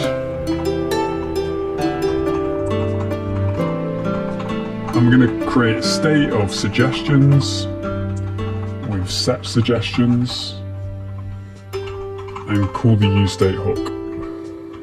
And we're going to have the initial value of null for suggestions. Now, similar to the product page, we're only going to render the content for suggestions if the suggestions object is present and populated. So obviously if we're going to store suggestions, we're going to need some suggestion data, and this is where suggestions.js is part of the data folder that we put into the public folder earlier. So let's have a quick look at this. Now all this suggestions.json is an array of objects which has the product ID and the title. Let's head back over to the search component. Now again, we're going to follow a similar approach to the product page and retrieve our data via the useEffect hook. So just quickly import that.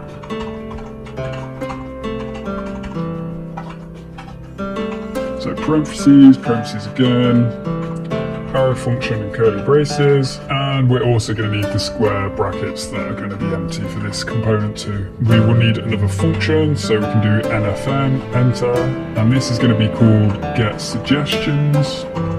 And get suggestions is going to be called as part of the useEffect function. So remember, we've got the empty brackets as part of this, so it's going to be run once when the component is first created. So again, we're going to import the call API function that we used earlier.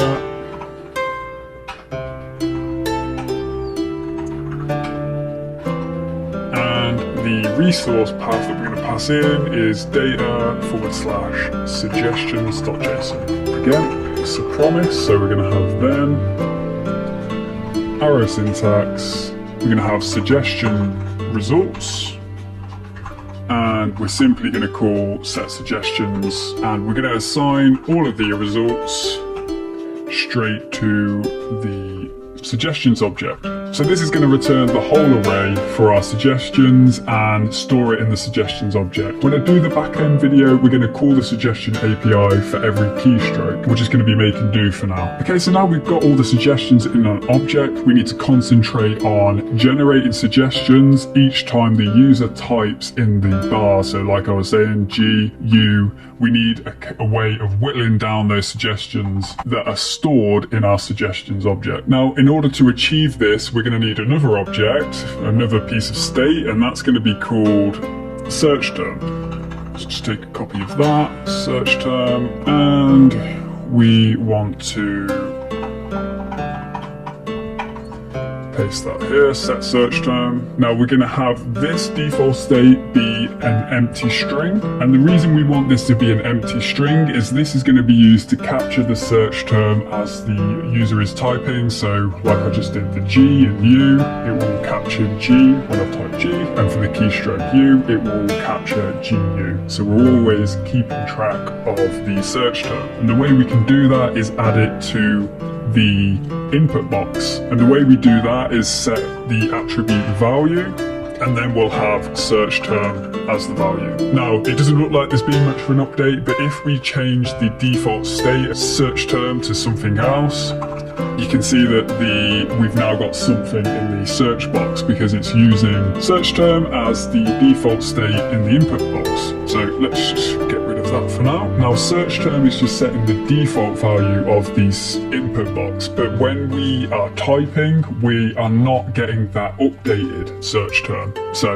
it might start off with something like I just had in the search box, but as soon as I type GU, we don't currently have a way of tracking those updates. So we can do that with the onChange function. So just going to close the Explorer panel again, and on the input box we're going to define onChange equals, and we're going to have the curly braces. Now what we receive here is we receive the event. We're going to have arrow syntax, and we're going to directly call this set search term function. So this will update our state straight away, and it will cause a re-render. And how we update that value is we want to do e.target and value. So we've got our suggestions object for the suggestions. We're tracking the search term that the user is typing. Now we want to find a way of filtering the suggestions we have based on the user's input. And the way we're going to do this is in this condition here that we created earlier. So let's expand on some of this. Now we're going to want our suggestions to appear below the search box within its own white box. So let's create some of the classes that's going to create that effect. So we're going to have a background of white. We're going to want the text black. We want the width to be full. And again, we're going to apply a Z index to this, and we're going to make that Z40. We just want to make sure that this sits on top of whatever it is going to expand over, which we want it to expand over everything, pretty much. The final crucial class that we're going to add is absolute, because we're going to apply absolute positioning to this box, because we want to make sure that it fits directly underneath the search box. So this has created the white box where the suggestions are going to appear. It's now time to filter the suggestions based on the user input. So we're going to have curly braces. The next thing we're going to do is use the filter array function. So suggestions.filter. The suggestions has an array of objects. So we're going to need the parentheses, another parentheses, and we'll just pass in a single suggestion with the arrow syntax and curly braces. And the first thing we're going to do is retrieve the search term. So we'll have const current search term, and that will be equal to search term dot to lowercase. So we'll just have lowercase for everything to make it easier. And the next thing we're going to do is extract the title from the current suggestion. And we're going to also make that lowercase too. So if you remember, we're going to be filtering over each suggestion. So we're fine to retrieve the title of the suggestion. So we've got the current search term and the title, and then we're simply going to return a condition. So return with some parentheses, and we're going to check that the current search term is populated. We're going to check that the title starts with the current search term, and we're also going to require that the title is not equal to the current search term. And the reason for this is when we have a full title in the input box, we don't want the suggestion box hanging around. Now, following the filtering down of all of the valid suggestions, we're going to slice the array, and we're just going to return the first 10 elements just to ensure that we're not getting too many suggestions. We're then going to do a map that is going to go over each of the valid suggestions. So the map is going to take some parentheses, the arrow syntax, and this time we're going to have another set of parentheses, and we're going to return a div, and this will contain the suggestion.title. And don't forget to add this suggestion that we're mapping over, and also don't forget that we're going to add a key like we have done previously with the suggestion.id. So for this final bit, we're just mapping over all of the valid suggestions that's been through this filtering, and we're not going to have more than 10, and we're basically going to produce a div for each of those. So let's give it a go. So I'll use my previous example with G, and there you go, we've got Guinness World Records 2023. If I do I, we've got interesting facts, and it starts with us. Okay, so it's not looking too bad. However, what I would like to do is if we click on one of these suggestions, I'd like it to replace what's currently in the search box. So if I clicked on it starts with us, I'd want I to be replaced with the title. We can do that again with an onClick function. So let's just add that to this div here. So we've got onClick equals curly braces, and we can just have empty parentheses for now. We do not need to pass an event like we did previously, and we're just going to set the search term to update the state of the search term to the suggestion.title. Alright, let's see how that works for us. So we've still got our previous example going, and we're going to click on it starts with us, and boom, it's replaced the search term that we had previously. So that's looking good. Another thing we need to consider is we do have this category drop down that's going to focus our search. So we're going to need a way of storing the currently selected category. So we're going to have another bit of state for that. So that will be called category, and we'll have set category as well. Now the default state we're going to use for this is actually going to be all. As you can see, that's the default selection when we go onto the page. Now, because this is on change and not on click like we just did, we are going to pass in an event this time, and this is going to go straight to set category e.target.value. Alright, so we're keeping track of the category too. Now the next bit of functionality we're going to implement is the clicking of the search button, which then kicks off a search. So let's add an onClick to the button. So we can do onClick with the curly braces, and we're going to pass it a function we're going to call onHandleSubmit. And we're getting an error because we haven't created that yet, so let's do this here, and we use nfn snippet. We change this to onHandleSubmit, and we are going to pass an event as a parameter. And the first thing we're going to do is use the event that we're going to call prevent default. And all this does is cancels the default event if it can be cancelled. So if it was to submit a form, we wouldn't want to do that. So like I just mentioned, we're going to have a category and a search term. And then when we click the search button, we want the products returned that match with the search term based on that current category. And once that's done, obviously we want to change the page and we want all of those products that match the search term within that category to be displayed on our search results page. So in order to achieve this, we're going to have to use a slightly different way of changing pages than we have been using previously. So it's still using React Router, but it's using their navigate hook and also creating some search params. So let's import those. Again, IMD enter. So we are going to React Router DOM is where we're importing it from, and we're going to take the use navigate hook and also create search params. So we're going to initialize navigate underneath our state. So use navigate.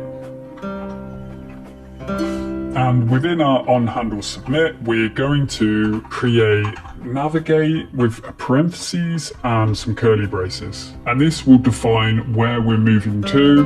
And it's also going to allow us to take some special parameters. So as we are navigating, we're going to provide a path name, and that is going to match search. So we already have the search route, and we're also going to provide search.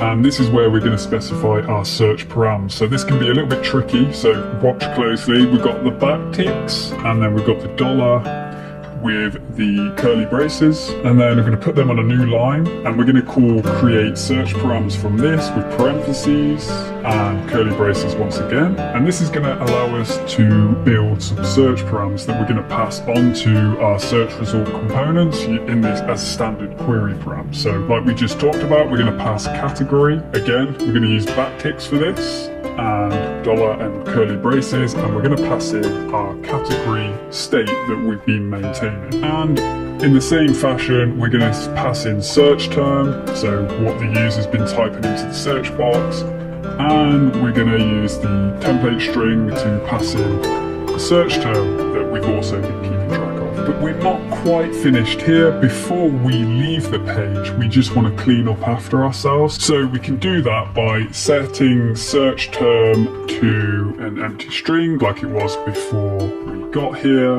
and also doing the same thing for category by setting it to all. And what this is going to allow us to do, if we've already done a search and we're on the search result page, it's going to give us default options so we can then make another search on the search result page. Just a bit of cleaning up. Okay, with that in place, let's go to the search results component. So the first thing we're going to do in this component is extract the search params that we've just built in the search component. So similarly that React Router has create search params, it also has use search params so we can retrieve them. So we're going to React Router DOM again, and we've got the corresponding use search params, and we can retrieve these with the following syntax. So const and single array, and we're going to have search params equals use search params. Now, even though we've changed to a different page and we have the category and the search term, we haven't actually retrieved any valid products. So we're going to do that using, again, use effect. But this is the occasion where we're going to use this in a slightly different way. So let's import use effect, so IMD from React. And we want to use effect. So we'll implement it to start with in the usual way. Parentheses, arrow syntax, curly braces, and for now we'll have the empty brackets. Let's define a function to call, so nfn. I'm going to call this get search results, and we don't need a parameter. And we're going to call this within use effect. Now, the difference with this use effect, and I just kind of hinted towards it, was the fact that we are not going to leave this array empty. So what this array actually does is it tracks a list of dependency that our component may have, and if the state of any of these dependencies change, it will in fact call the use effect. So if we leave it blank, we don't have any dependencies to keep track of, so it will just call use effect when the component's first created. However, if we pass in search params, every time the search params change, so anytime a search is made, basically, because we've just been through how that works, we're retrieving the params based on the search that we make with the category, we will then run use effect again. And we're going to retrieve our products again, similar to how we have. So we've got the search.json in our data folder, and this breaks down an array of products based on the category. So we've got all, which contains all products. Then we've got computers, deals, Amazon, with their relevant products too. So let's hop back over to search results. And again, we're going to use the call API function, so IMD. And we want the utils folder, and we want call API. Call API, and we will be calling that in the get search results again in the same way, backticks, data, and we want search.json this time. So again, it's a promise like the others, so we want then with parentheses again, arrow function and curly braces. So again, what we're doing here is we're retrieving all of the search.json. Again, be different when we do the back end, but we're going to whittle down the products now as we've received them. Now, before we do any of that filtering, what we're going to do is retrieve the search param. So we can do that with const search term, and we're going to use the search params that we defined above, do a get, and that's also going to be search term, and we're going to do the same for category as well.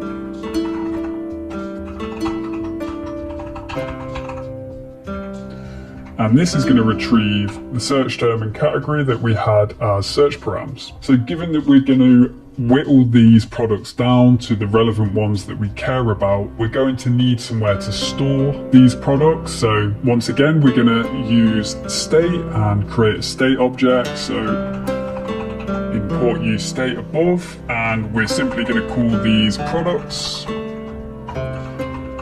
and have our corresponding set products function. And we will use the use state hook with a value of null. So let's finish off the functionality for the API call. So we're going to pass some search results. And the first thing we're going to do is whittle down the category results by taking the search results and splitting it by category. So remember, we had the key value, so that would be, if it was all, we'd get all the products that are related to category all. This is where it becomes a little bit more involved than the other API calls we've done. So we're going to check if we actually have a search term, because the user may have just clicked search with nothing in it, so we want to return everything for that category pretty much. And if that is the case, then we can just set the products to be the category results, as we don't need to filter anything down because we don't have a search term. However, if there is a search term included, we're going to have to do something a bit more involved, and this is return some results from category results. And again, we're going to do a filter with parentheses, and we're going to take each product that's in our category results with the arrow syntax, and we're going to do product.title. I'm going to close the Explorer panel and have dot to lowercase, and we're going to say dot includes. We're going to pass in the search term, and we're also going to make sure that the search term is lowercase as well. That is going to retrieve all the products for the category, it's going to filter each product, it's going to make the product title lowercase, and we're going to see if the title includes the search term while also making that lowercase. And we're simply going to do set products for the results based on that filtering. Okay, so with that plumbing done, let's create the outline of the page. So we're going to change the outer div.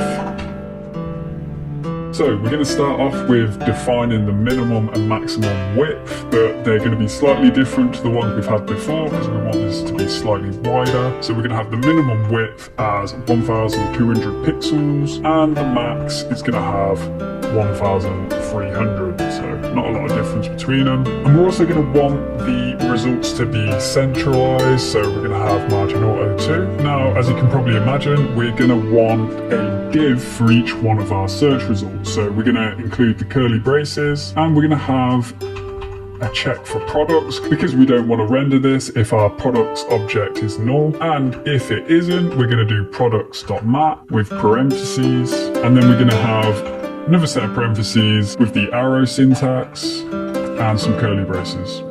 So just sort of formatting that. So just indent that slightly. Now for each one that we map over, we're going to want to return with the parentheses, and we're just going to have a div for now. And once again, we're going to apply a key, but we don't have one yet. So we need the parentheses of product because we're looping over each product. And we're also going to keep track of the key. So we can then add that to the key of the div. And then we'll just, for now, add in the product title. So I appreciate that was a lot of coding without actually seeing what we were doing. So after doing all of that, make sure you restart your dev server or this may not work. But if we go to the home page and I'm going to type G, we will have Guinness World Records 2023. And if we click search, we get the title.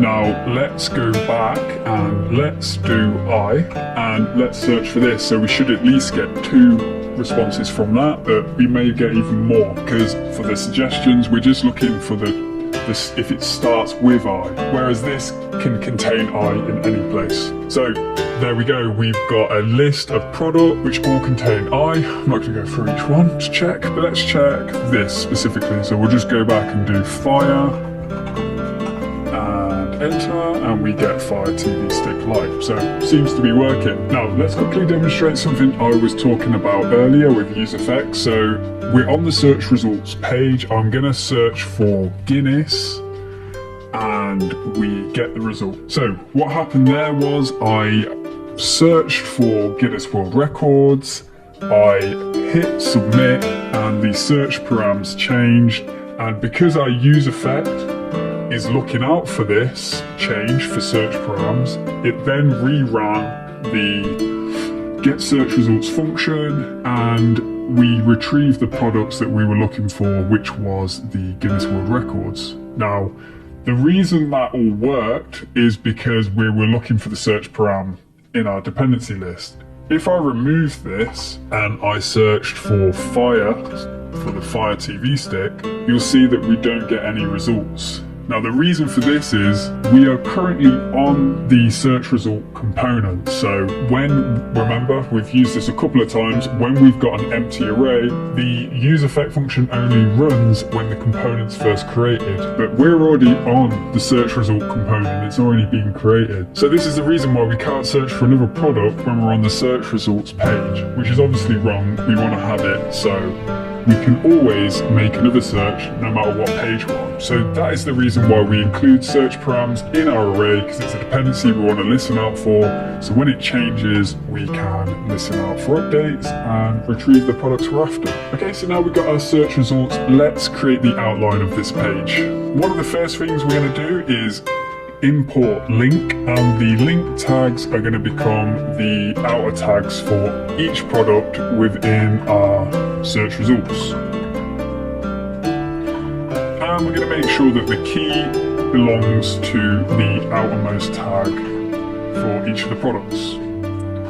And the reason we're doing this is we want to make sure that for each of our products that we get in the search results, we want to make sure that we're able to click on them and it will take us to the product page that we just developed. We're going to have to and backtick, and then we're going to have /product, and then we're going to do $curly braces, and then we're going to pass in the product ID.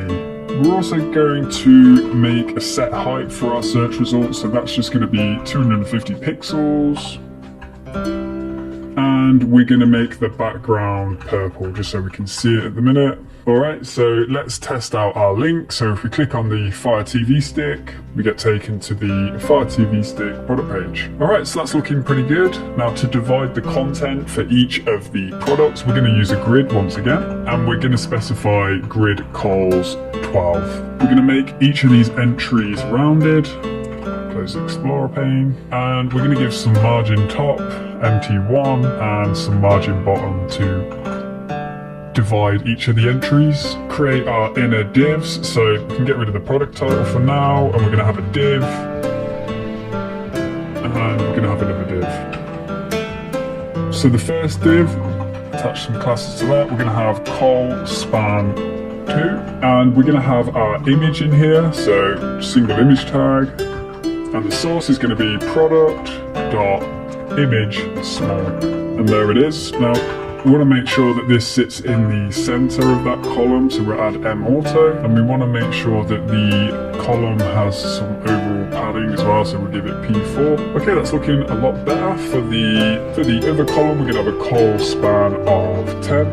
To make up the remainder. So let's just quickly sort the backgrounds for these out. So we're going to remove the BG purple for now. For the first div with the image, we're going to have grey 200, and for the second column we're going to have 50. Now this second column is also going to have a border, and the border colour is going to be grey 100. And we're also going to specify hover BG grey 102. And that should leave something like this, so once we hover over, we've got that shadow. Alright, so let's sort out the product content then. So we're going to need a div underneath the second column, and we're going to give it some classes. We're going to start off by giving everything inside font medium.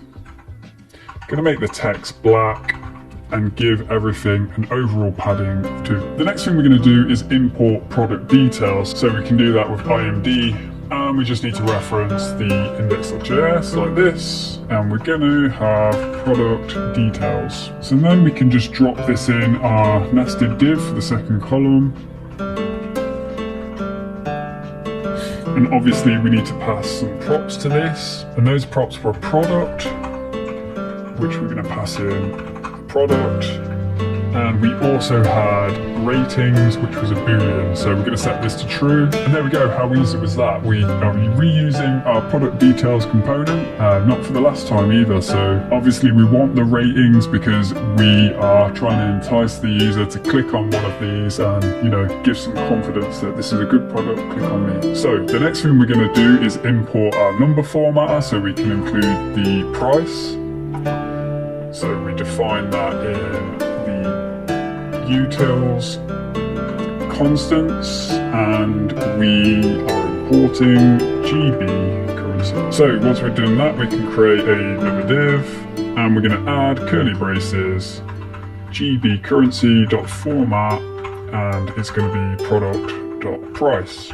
We're going to add the classes to that, so we're going to have the text size as text extra large by default, and for the extra large breakpoint we're going to have 2XL, and we're just going to give some padding to the top, so PT1. And the final thing we're going to do is add a bit of padding to the very top to take it away from the navbar. Alright, so that's pretty much everything done. How about we hit search with this, and then we can see what multiple products look like. So that's what it's looking like, so it's looking pretty good. Okay, with that all looking good, let's hop back over to the home page using the logo. And you'll remember during development of the home page, I mentioned that we were going to add some more functionality to the carousel category.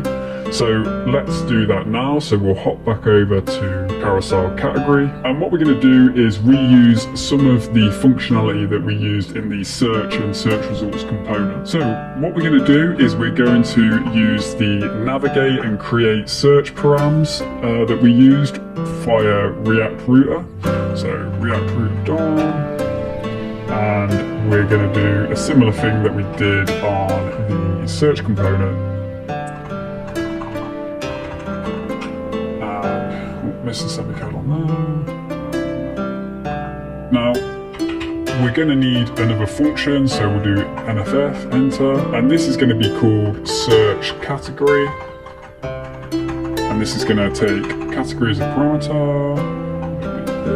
And we're going to take a copy of the navigate from the search component. So if we just take a copy of this and hop back over to carousel category, and we can paste that right into the search category function. The difference with this is we are still going to go to the same path, the same route of search, but we're going to remove the search term. I'm going to leave that empty, and we are going to pass in a category that we are already going to pass in, and that will go down as the categories. So from here we use the search path, which will in turn call the search results component with the search param of category and without a search term. Now the way we're going to do this is we're going to have on-click functions attached to all of our swiper slides.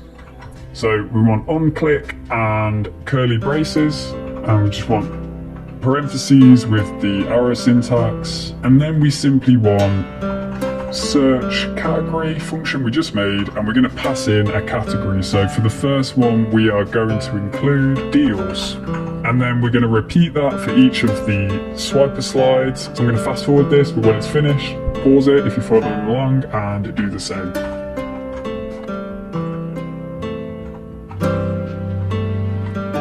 Alright, so that is deals, Amazon, fashion, computers, home and mobiles. And one thing that the error is reminding me to do is define the navigate the same way we did in the search component. So let's do that. So const navigate, and we want to use navigate function there. And before we finish off, there is still one problem with React Router's link. We get a cursor pointer when we hover over it. You can see when we're using navigate we don't. Now with the products we can tell that we're actually going to click on that. So not to panic, what we can do is add a class name, and I'll close the panel. We can have a class name, and that is going to be cursor pointer, and this is going to give us the same value. So for the first one you can see I've got it, and I'm just going to copy this to the rest of them. Again, I'll fast forward that, and there we are. So we've got the pointer for all of them. So if we click on some of these, so we go with fashion, we get the men's t-shirt. If we go with Amazon's devices, we get the Fire TV stick, and if we go with mobiles and accessories, we get an iPhone. We are searching by category with no search terms. Okay, so we're going to be creating the final page, which is checkout. I hope you're still with me.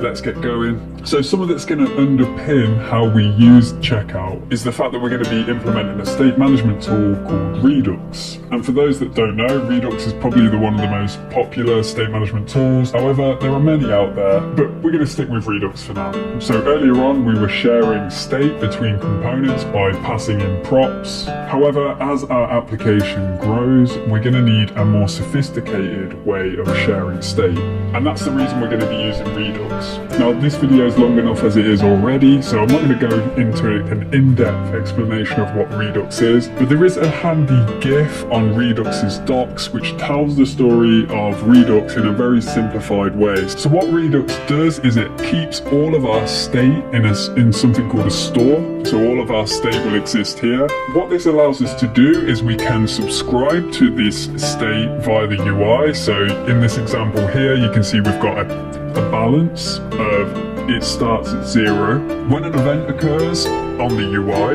we can trigger via a dispatch an action, and this can take an effect on the state that we have, which will in fact call one of the reducers that are in the stores, and this will have an effect on the state. Very briefly, in this example, you can see we've got 0, then the UI, it clicks deposit of 10. This goes to the event handler, which does a dispatch, which has an action of deposit with a payload of 10, so deposit in $10, and this state goes back to the UI to update it to $10. So let's start implementing it, and I'm sure you pick it up as we go along. So just get rid of that. Let's kill the dev server, and we're going to install Redux. So we're going to need 2 installs, so npm I for install, and we're going to have React-Redux. The second install is going to be npm I for install, and we're going to have @redux.js/toolkit. And in our folder structure, we're going to create a new folder, and we're going to call this Redux. And within this, we're going to create the store.js, and this is going to be the store where all of our state's going to live, like we just saw in the example. So let's import some of the things that we just installed. So the first one is going to be using Redux.js toolkit, and we're going to be importing configure store, and we can define that below. So export default configure store, parentheses and curly braces. So our store is set up for the moment, but we're going to need to go all the way back to index.js. So we're also going to need to make a change here. And what we're going to do here is make an import from React Redux. And this is going to be provider. And what we're going to do with this is we're going to wrap the provider around the app. Let's put that on a new line so it looks clearer what we're doing. And the reason we're doing this is the provider is going to expose our store, so therefore our state, to the app component, which is the entry point for our React application. Therefore, we're also going to need to import our store, which is coming from Redux store. And we just need store. We're then gonna pass this to the provider, so store equals curly braces store.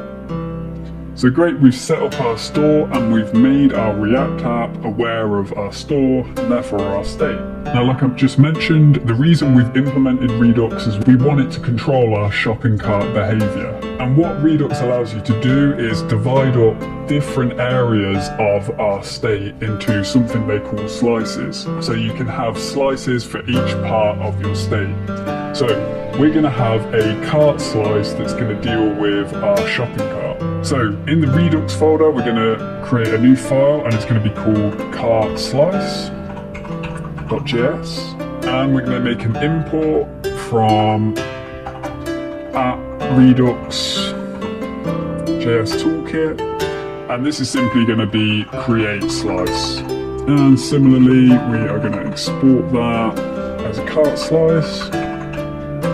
And we're going to use the create slice we just imported there. So with the initial setup done, we're going to give this slice a name.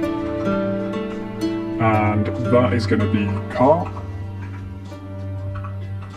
And then we need to provide the slice with an initial state. So in our example we saw on the Redux docs, it was a balance of $0. Let's create an initial state object just outside of this. So you can do const initial state, and this is just going to be an object. And this is going to contain two things. So this is going to contain an array of products, and it's also going to contain the product's number, which will start off as 0. And we can add this as initial state, so the slice knows about it. And the final thing we're going to add is our reducers. So as we saw in the diagram, these are the things that modify the state once an action has came in. So we're going to set the outline for 2 of these, and the first one is going to be add to cart. And the way the reducers work is they take in state and an action. It's followed by the arrow syntax and curly braces. And the second one is going to be remove from cart. State and action, arrow function and curly braces again. So we've created the outline of the cart slice and we've added some reducers. Now we're going to define some actions, and these are going to be the things that we call in the UI, which will eventually come to the reducers, and then we can take the appropriate action based on whatever's been called. So let's do that beneath the cart slice. So we'll do that with export const and the curly braces, and we'll have add to cart and remove from cart. And then we're just going to have cart equals cart slice dot actions. And we're also going to export the cart slice reducer. We've created our cart slice, but one thing we've still not to do is we need to let the store know. So if we go to store.js, we're going to import what we just created, so imd, and we're going to take cart slice and we'll import that as cart reducer. And then we're going to define reducers in our store, and we're going to have cart and cart reducer. So now our store is aware of our slice. Alright, so now that's all set up, the first thing we're going to do with Redux is set up our product number, and we want to have that showing in the shopping cart at all times basically. So let's head over to the navbar component, and we're going to import something from imd enter. We're going to import that from React Redux. And this is use selector, and what this use selector is going to allow us to do is basically subscribe to some state that we have in the store. So it's not the official terminology of it, but it's basically what we do. So we will be able to retrieve the value, and it will also be privy to any updates that occur to it too. So we're going to do const cart equals use selector, which is going to retrieve state followed by the arrow syntax, and we're going to be looking for state.cart, which is our cart slice, and products number. And now we've got that, we're going to add it to the section for our shopping cart. So we're going to add a div underneath the shopping cart icon, and we're going to give this a class name of relative, and a nested div within that is going to have class name of absolute, as we're going to need to be able to really fine tune where this number goes, which we'll see in a minute. And we are simply going to include cart within curly braces. So let's restart the server and see what that looks like. Okay, so we've got something there, but let's make it look a little bit better. So we're going to add some classes to the inner div we just created. We're going to get very specific now and add right of 9 pixels. And that's brought it across. We're going to make the font bold. We're going to add margin 2, and we're going to give it the text color of orange. And because we've added the absolute positioning, it's going to stay there while we resize, so that's looking pretty good. Now with that added and with subscribing to the state, let's try updating the product number within Redux and seeing if the navbar gets the updated values. Right, to order to test out the product number, we're going to head over to product page, and here we're going to import a couple of things. So the first is going to be the action that we've just defined in the cart slice. So ... to go up a directory, we're going to need Redux, and it's going to be cart slice. And we're going to import add to cart, and we're also going to add use dispatch from React Redux. And again, we saw this in the diagram from the Redux docs. So the dispatch is what sends the action to the store and to the reducers. And we can initialize dispatch here. When someone clicks on add to cart, we're going to have a dispatch function that's going to eventually call add to cart. So let's add our onClick function. So onClick followed by the curly braces, some parentheses with the arrow syntax followed by dispatch and add to cart.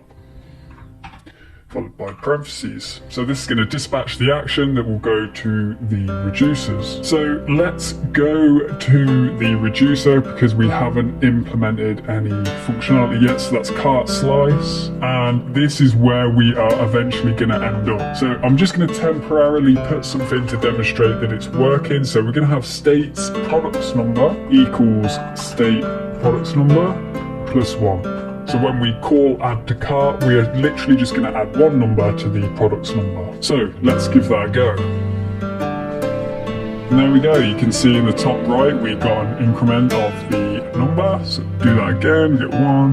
We go to a different page, we've still got the same cart number. If we go on a different product, we can add to cart there, we can do it as many times as we like, and we've still got the number of products in the cart. So that was just the outline of how this is going to work, but how we're actually going to want it to work is going to be a little bit more complex. So let's just quickly go over what we're going to want to happen. So when we click on the add to cart button, we're going to want to take the product that we're on, so Guinness World Records, and the quantity of the product, and we're going to want that to be added to the array of products, and we're going to want the products number to increment. But this isn't going to be as simple as just adding 1 and adding the product to the array, because there are some conditions. For example, if the product already exists in the array, then we don't want to add it again. Maybe we're adding the same product but we've got a different quantity. So if the product existed in the array, we could just increment the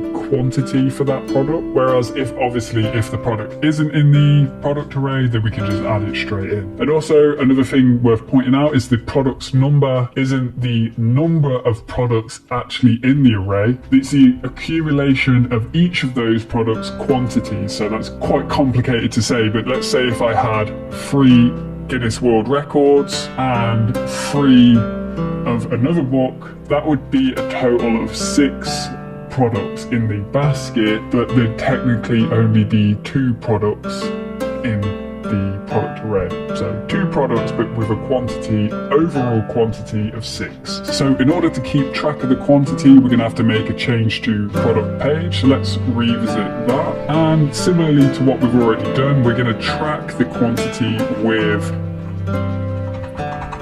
state, and we're going to have set quantity. We have quantity and set quantity, and the initial state we're going to pass it is 1. Similarly, we're going to add an onChange function to the select drop down.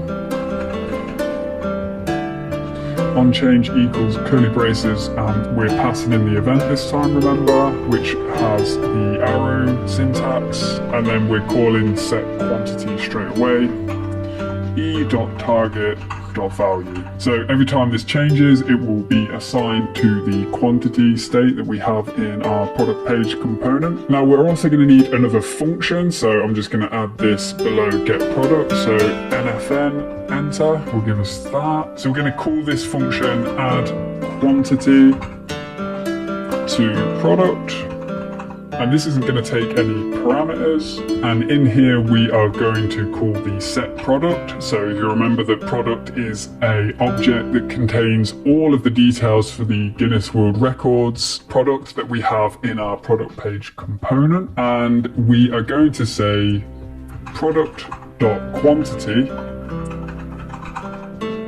equals quantity, and then we are going to return the product. And what we're going to do is we're going to add this function to the dispatch call just in here. So this looks quite complicated, but it isn't really. So all we're doing is adding this quantity that the user selected to the overall product that we're going to send to the store. We'll go into this function, we will assign the quantity to the quantity that we have in the drop down, and we're going to return that product, and then we're going to do what we've just done, which is dispatch the action for add to cart, which will eventually go to the reducer. So by the time this product goes to the reducer, it's going to have the correct quantity that we want to add. Another thing that we're going to want to happen after this button has been clicked is we're going to want to automatically go to the checkout to encourage the user to spend some money. So we're going to do this again with our old favorite of link. So we've already got React Router DOM up here, so we can just add link on the end of that. And all we're going to do is add the link tags, and they're going to surround our button. So don't worry, all of our function calls will take place before we navigate to our next route. So this is simply going to point at checkout. So to/checkout. So now when we click on add to cart, we're currently going to get it incremented and we are in the checkout. Okay, so everything is set up on the product page, but we still don't have any logic in the cart slice for Redux. So let's implement that now. So the first thing we're going to do is something I've just gone over, and that is we're going to check if the product that we've received is already in the product array. So we're going to do that with const add product exists. So the product we're adding exists, and we're going to do state product, so the array, and we're going to use the array find function, and we're going to loop over each of the products. We need the arrow syntax, and we're simply going to say, does the product ID equal the action.payload ID. So the action.payload ID, this is where the product is going to live, which we have sent to the reducer. So when we click on add to cart, the Guinness World Record product is going to be within this action. And you're going to see this clearly later on, so we'll come back to this. So we're checking if the product exists in the products array, and we're going to have a condition. So we're going to want to do something different if the product exists already, and obviously if it doesn't, we're going to want to do something else. Now, if the product already exists, what we want to do is take that product, so add product exists, returns the product if it exists. So if Guinness Book of World Records is already in the product array, this will be that product here. So we're taking that and we are specifying the quantity value of that product, and we are going to sum the value of it against the action.payload quantity. But we're going to do parse int first, and we'll do action.payload.quantity. So if the item exists, just find that item and sum the quantity, so we've got an updated quantity. And if it doesn't exist, then we're simply just going to add it to the array. So that will be state products.push parentheses, and we're going to need the curly braces as well. And then we're going to take the action.payload, which will be the product object, and we are going to specify the quantity using parse int again, is of action.payload.quantity. So just simply adding an object which contains the product and the quantity. Now, irrespective of whether the product exists in the array or not, we're going to need to increment the product number. So we're going to do that with state products number. And again, we're going to have that equal to products number. So we maintain what it currently is, and we're going to add that via parse int. Once again, that is going to be the action.payload.quantity. Okay, so let's test this out. So now we should be able to, so we do a refresh, we've got 0 in the cart. We should be able to add multiple books and have the cart update. So if I do add to cart, we've now got 3, and we currently don't have any way of seeing if products are in the basket. And this is what can make Redux a little bit difficult to work with at times, is that you can be in a position where you're not 100% sure what is going on in the store. Didn't mean to rhyme there, but I did. However, Redux has some brilliant dev tools, and you can add a Chrome extension. So I've added that to Chrome, and as part of the Chrome dev tools, you can add some Redux dev tools. And what these do is they allow you to track your state. So you can see here that products number has gone from 0 to 3, so the update is from 0 to 3, and we've got the Guinness product in the products array. So if we look at the different view, we can see the whole object that we passed in. So we've got the typical stuff that we've already seen from the JSON, and we've also got the quantity that we added. So, and you can see it's recording. So if we do some more, let's go back and we'll just go a bit wild and we'll add a few. So we'll add one of these, and we will add 3 of these, and interestingly enough we'll add another 2 of these and see what effect that has. So let's follow them one by one. We looked at this one, this was our next one.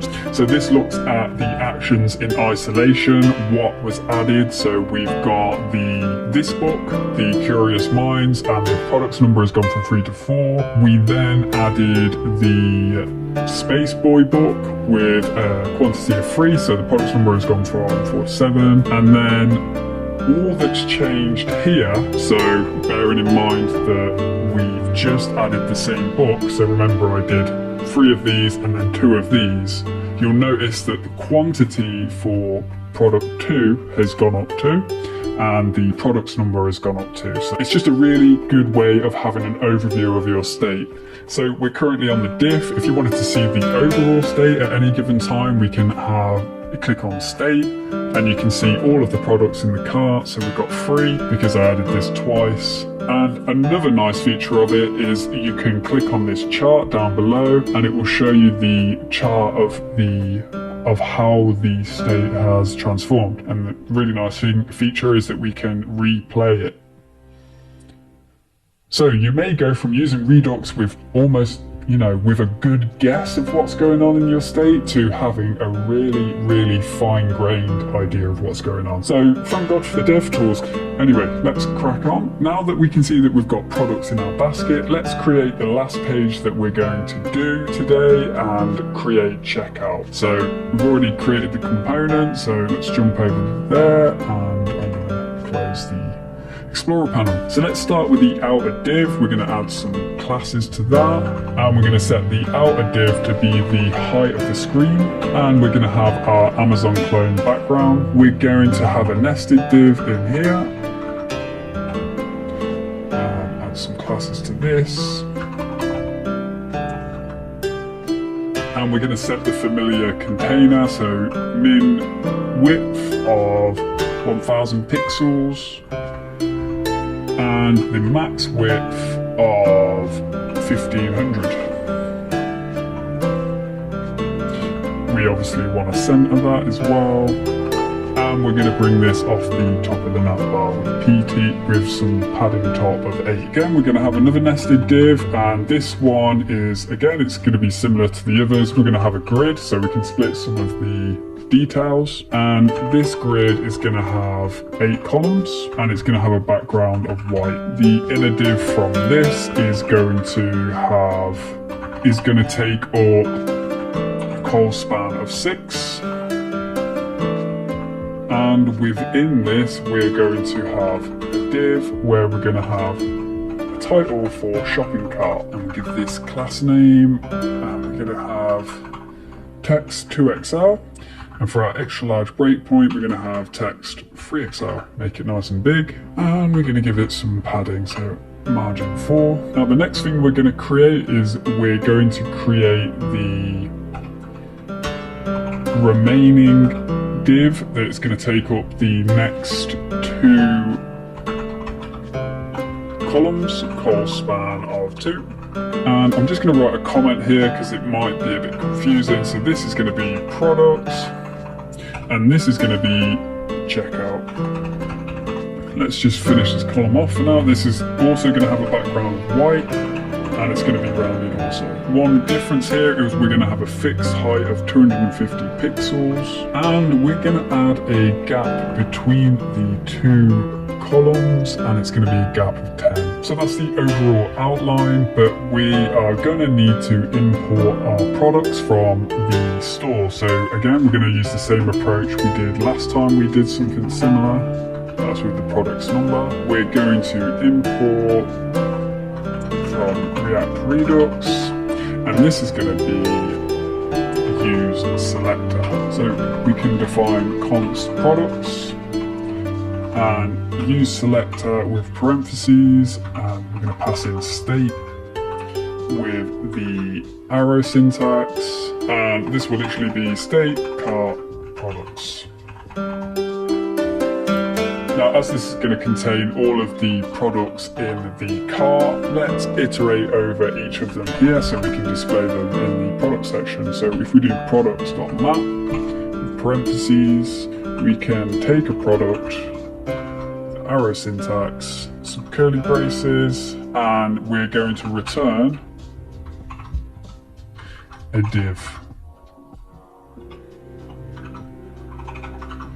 Once again, we're going to need the key like we have in the past, and that will be the product ID. Now let's print out the product title, and we'll do a little experiment to see if that's working all right. So to test this out, we might need to restart our dev server. So let's do that. Control C to kill it off, and npm start to bring it back up. So if we go to the home page, and let's add no plan B with a quantity of 3. And we see the products number updated, and we've now got no plan B in our cart. Alright, so now that's working, let's make this look better. To do this, to start off with, we are going to create another grid. And this is going to be within this product array. And the grid is going to span grid cols 12. And then we are going to create another div inside that, which is going to span 10 of these cols, col span 10, and we'll do the other nested div, which is obviously going to span 2.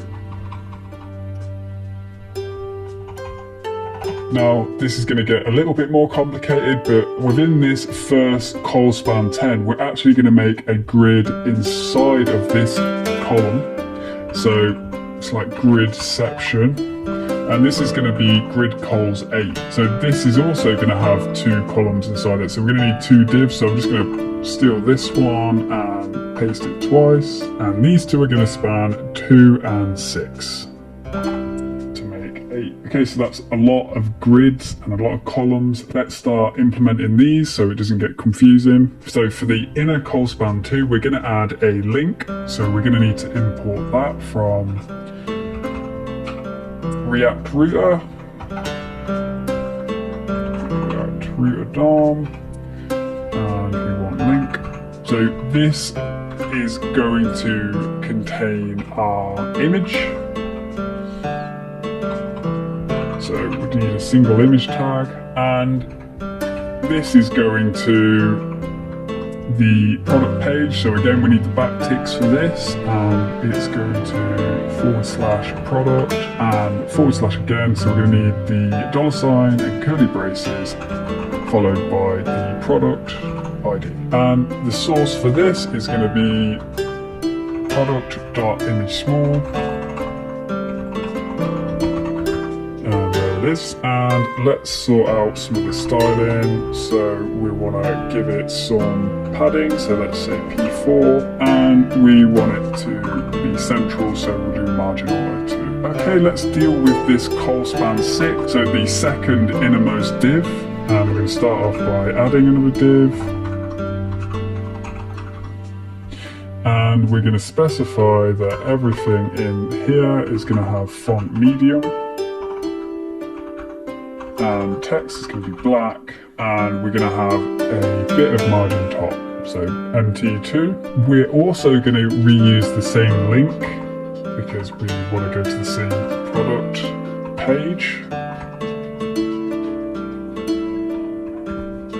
And what this link is going to wrap is the product details component that we've already used a few times. So let's import that. So if we've got a semicolon, add that in. IMD, and we are going to be getting that from the index.json, so we just need /and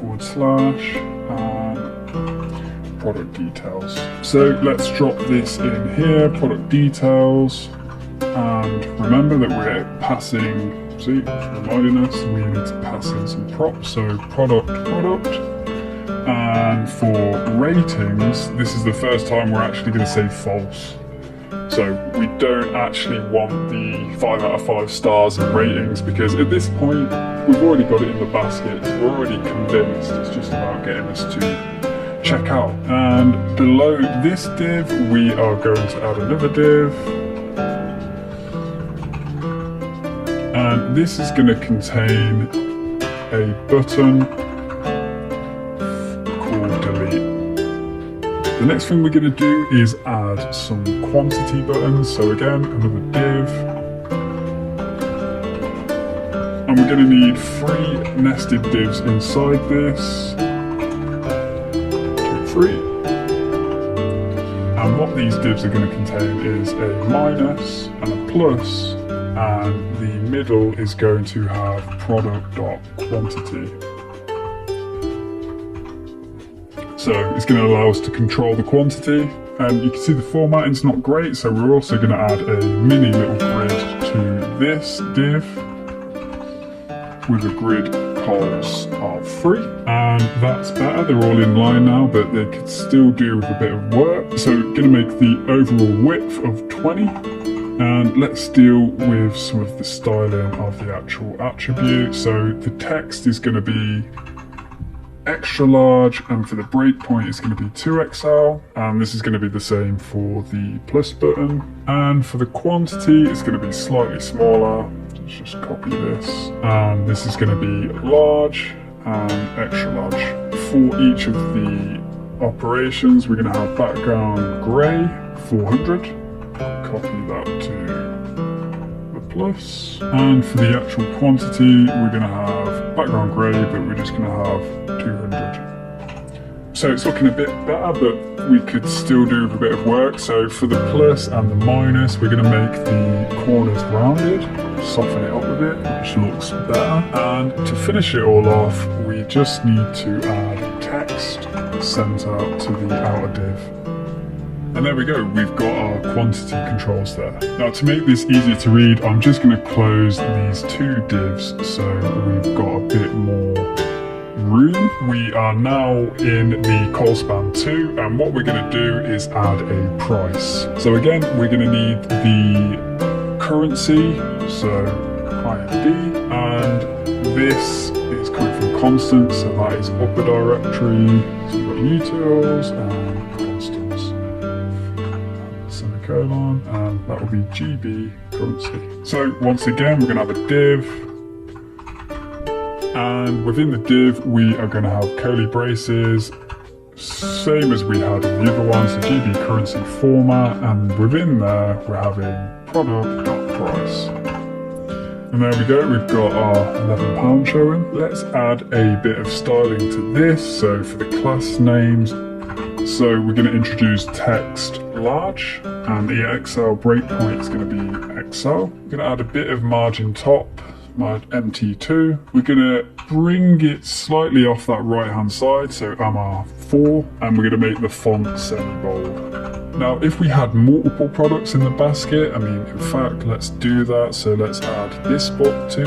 It'd be nice to have a way of separating these at checkout, so we can do that pretty easily. So again, we can separate these with divide, so if we go up to the very outer div of the grid cols 12, and we want to divide Y, and we are going to make the color divide grey 400, and take a copy of this because we want that to extend to this product section too. So we're going to copy that on the next line down, which is grid cols 8, and we've now got a nice little separation for each product. And it would be nice to just bring all of this over to the left slightly, so margin right 4. So the final thing we're going to do on this initial section is come below the curly braces, and we're going to add another div, and this is going to contain the subtotal,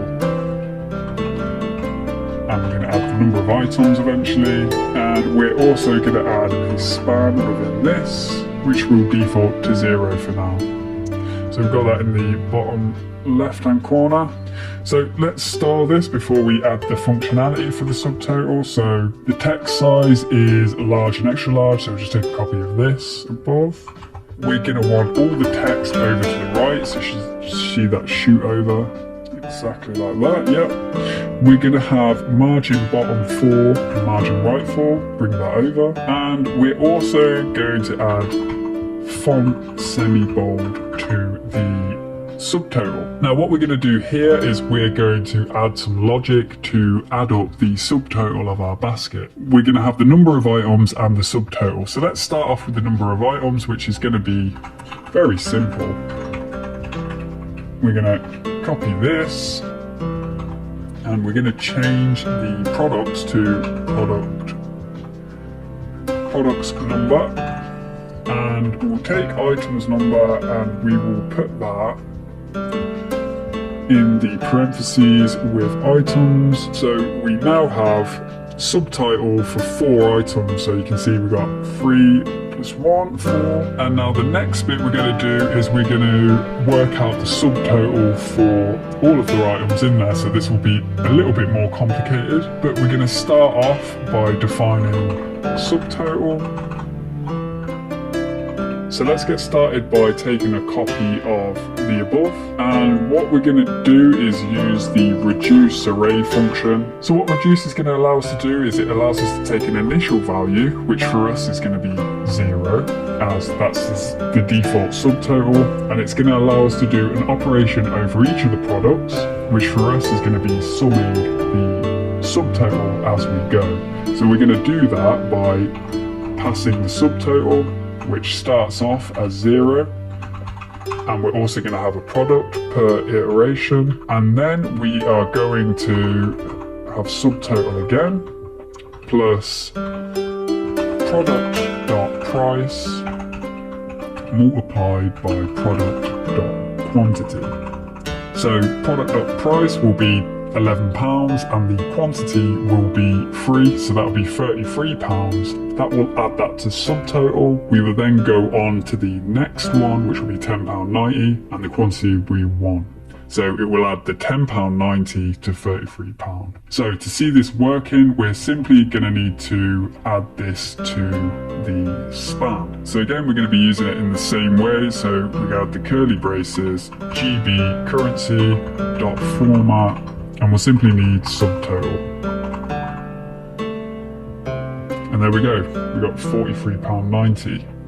So that's worked very well. Okay, so with that done, let's finish off this final section of the checkout page. So we're going to add another div, and inside that we're going to have your order qualifies for, and we're going to have a span, and then free delivery in capitals, and then full stop, delivery details. So for this, we're going to add some sizes to it. So that'll be text extra small, and then extra large breakpoint, it will be small. We're going to make text green 800, so we're going to make it quite dark. And then for the span, we are going to have a class of font bold, so it stands out. And the next section, we're actually just going to take a copy of this subtotal, so the div above here, and let's paste that below here. We are just going to change the size of this though, so we'll have base and large. We're going to get rid of the text right and the margin right as well. And the final thing we're going to add is the proceed to checkout button. Now before we sort this button out, let's add a bit of padding to the overall column just to sort the look out a bit. And also just realised I made a slight mistake with this, so I need to remove the background white from the grid cols 8, and I need to add it to the col span 6. That way we've got the division properly for each of the columns. Sorry about that. And we're just going to add a bit of margin bottom to the delivery message. Now, for styling the button, I want it to look exactly like the one on product page, which is like this. Now it would be kind of wasteful if I just copied the entire classes over to the checkout button. Well, luckily Tailwind offers a way of reusing some of the classes. They do warn against it because it kind of goes against the grain of what Tailwind's about. We don't want to have global classes or anything like that, but in certain cases it does make sense to have some reusable classes. So the way to do that is we can go to the index.css and we're going to define layer components. And within there, we're going to create our own global class called .button.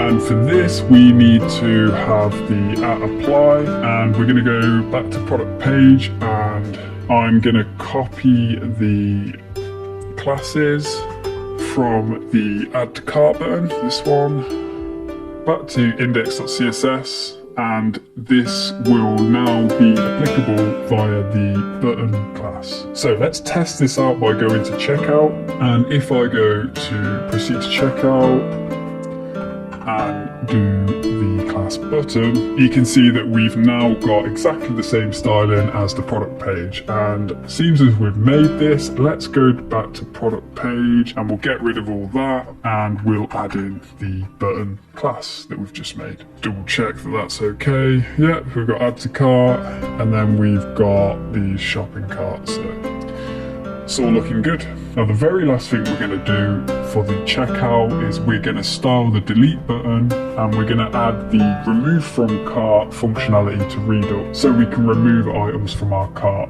So let's do the Redux first. So we'll go to cart slice. The remove from cart is going to be the action and reducer that's going to get called. So let's just clarify that what we want to achieve in doing this action. The first thing we're going to do is we're going to find the product we're removing from the array. Then we're going to want to remove the quantity of that product from the product number. Then we're going to want to find the index of the product we're removing. And finally, we're going to use that index to remove it from the array.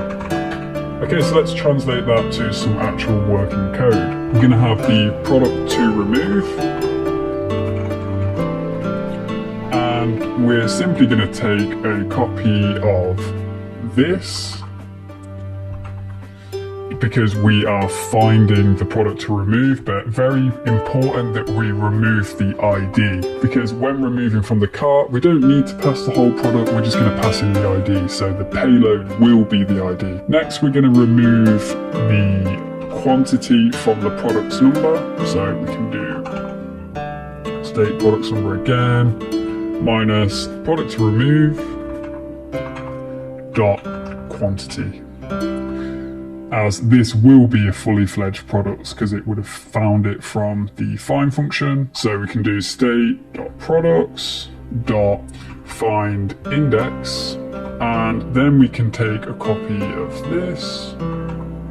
It's doing the same thing again, that's ID, and once we've got the index, even though we've found the product, we don't know where it is in the array, when it was added, that sort of thing. And the final thing we're simply going to do to remove it from the array is state.products.splice.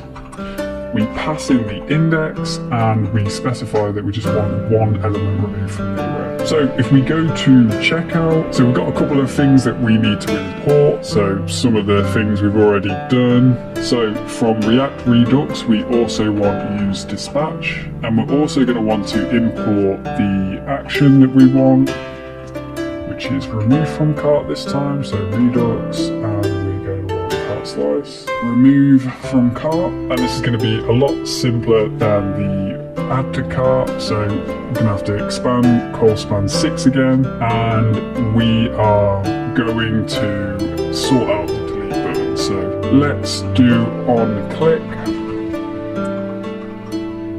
We're going to have parentheses, similar to last time, so arrow function, and then we're going to have dispatch wrapped around remove from cart, and we're going to pass in the product ID. So when we're doing these checks for the index and to find out if the product is in the array, we're going to need the index for that. And once again, we need to define dispatch. Like we did last time, use dispatch. And while we're doing this, we also need to add a bit of styling to delete because it's not looking very good at the minute. So the last styling we're going to do, so we've got class name, and we're going to have text small, and for extra large we're going to have text base, font semi-bold, we're going to have it rounded, we're going to have the text blue. We're going to have some margin top and margin bottom as well. Okay, so before we test that out, make sure you have killed your server and you are restarting it again. And let's go to the home page. So let's add a couple Guinness World Records. We'll add Plan B. And we'll add Jamie Oliver, 2 of these. So if we go to the cart, we can see that we've got a total of 5 books, and the subtotal is £54. So let's remove the middle, no Plan B, and that will take off 1 book, so that will go to 4. And we should also get a subtotal of £43. So if we click delete, we have both of those things. Then take off Jamie Oliver's books again, that'll be 26, so we will just be left with £17 and 2 left. And we can delete the final book. So the delete functionality is working. You'll have noticed I haven't done anything with the quantity buttons. This is going to give you an opportunity to go away and figure out how to implement this yourself. It uses Redux, you're going to have to implement the on-click, that kind of thing. The solution will be in the GitHub repo, so if you get stuck, just have a look. But this will be a good way of you testing out what you've learned. And there's also going to be some other suggestions too. So that is the run through. There are a couple of things I didn't go over completely, like I didn't add the alt attribute to all the images because I didn't want to waste more time than I had to for this run through. But again, that is done in the GitHub repo. So yeah, so make sure you check out the GitHub repo. Wow, if you make out page, the buttons are already there. So this will just require Redux changes and a way to trigger the actions on the button presses. However, if you do have any issues, the review to a product, adding a sidebar for the checkout subtotal while on a non-checkout page, similar to this. You could also add an image gallery on the product page that lets you zoom in and out and scroll through all of the popular websites. There's no shortage of things to add. Now, I hope you've enjoyed this video and learned something new. If you have, please leave a like on the video as it helps out a lot. Genuinely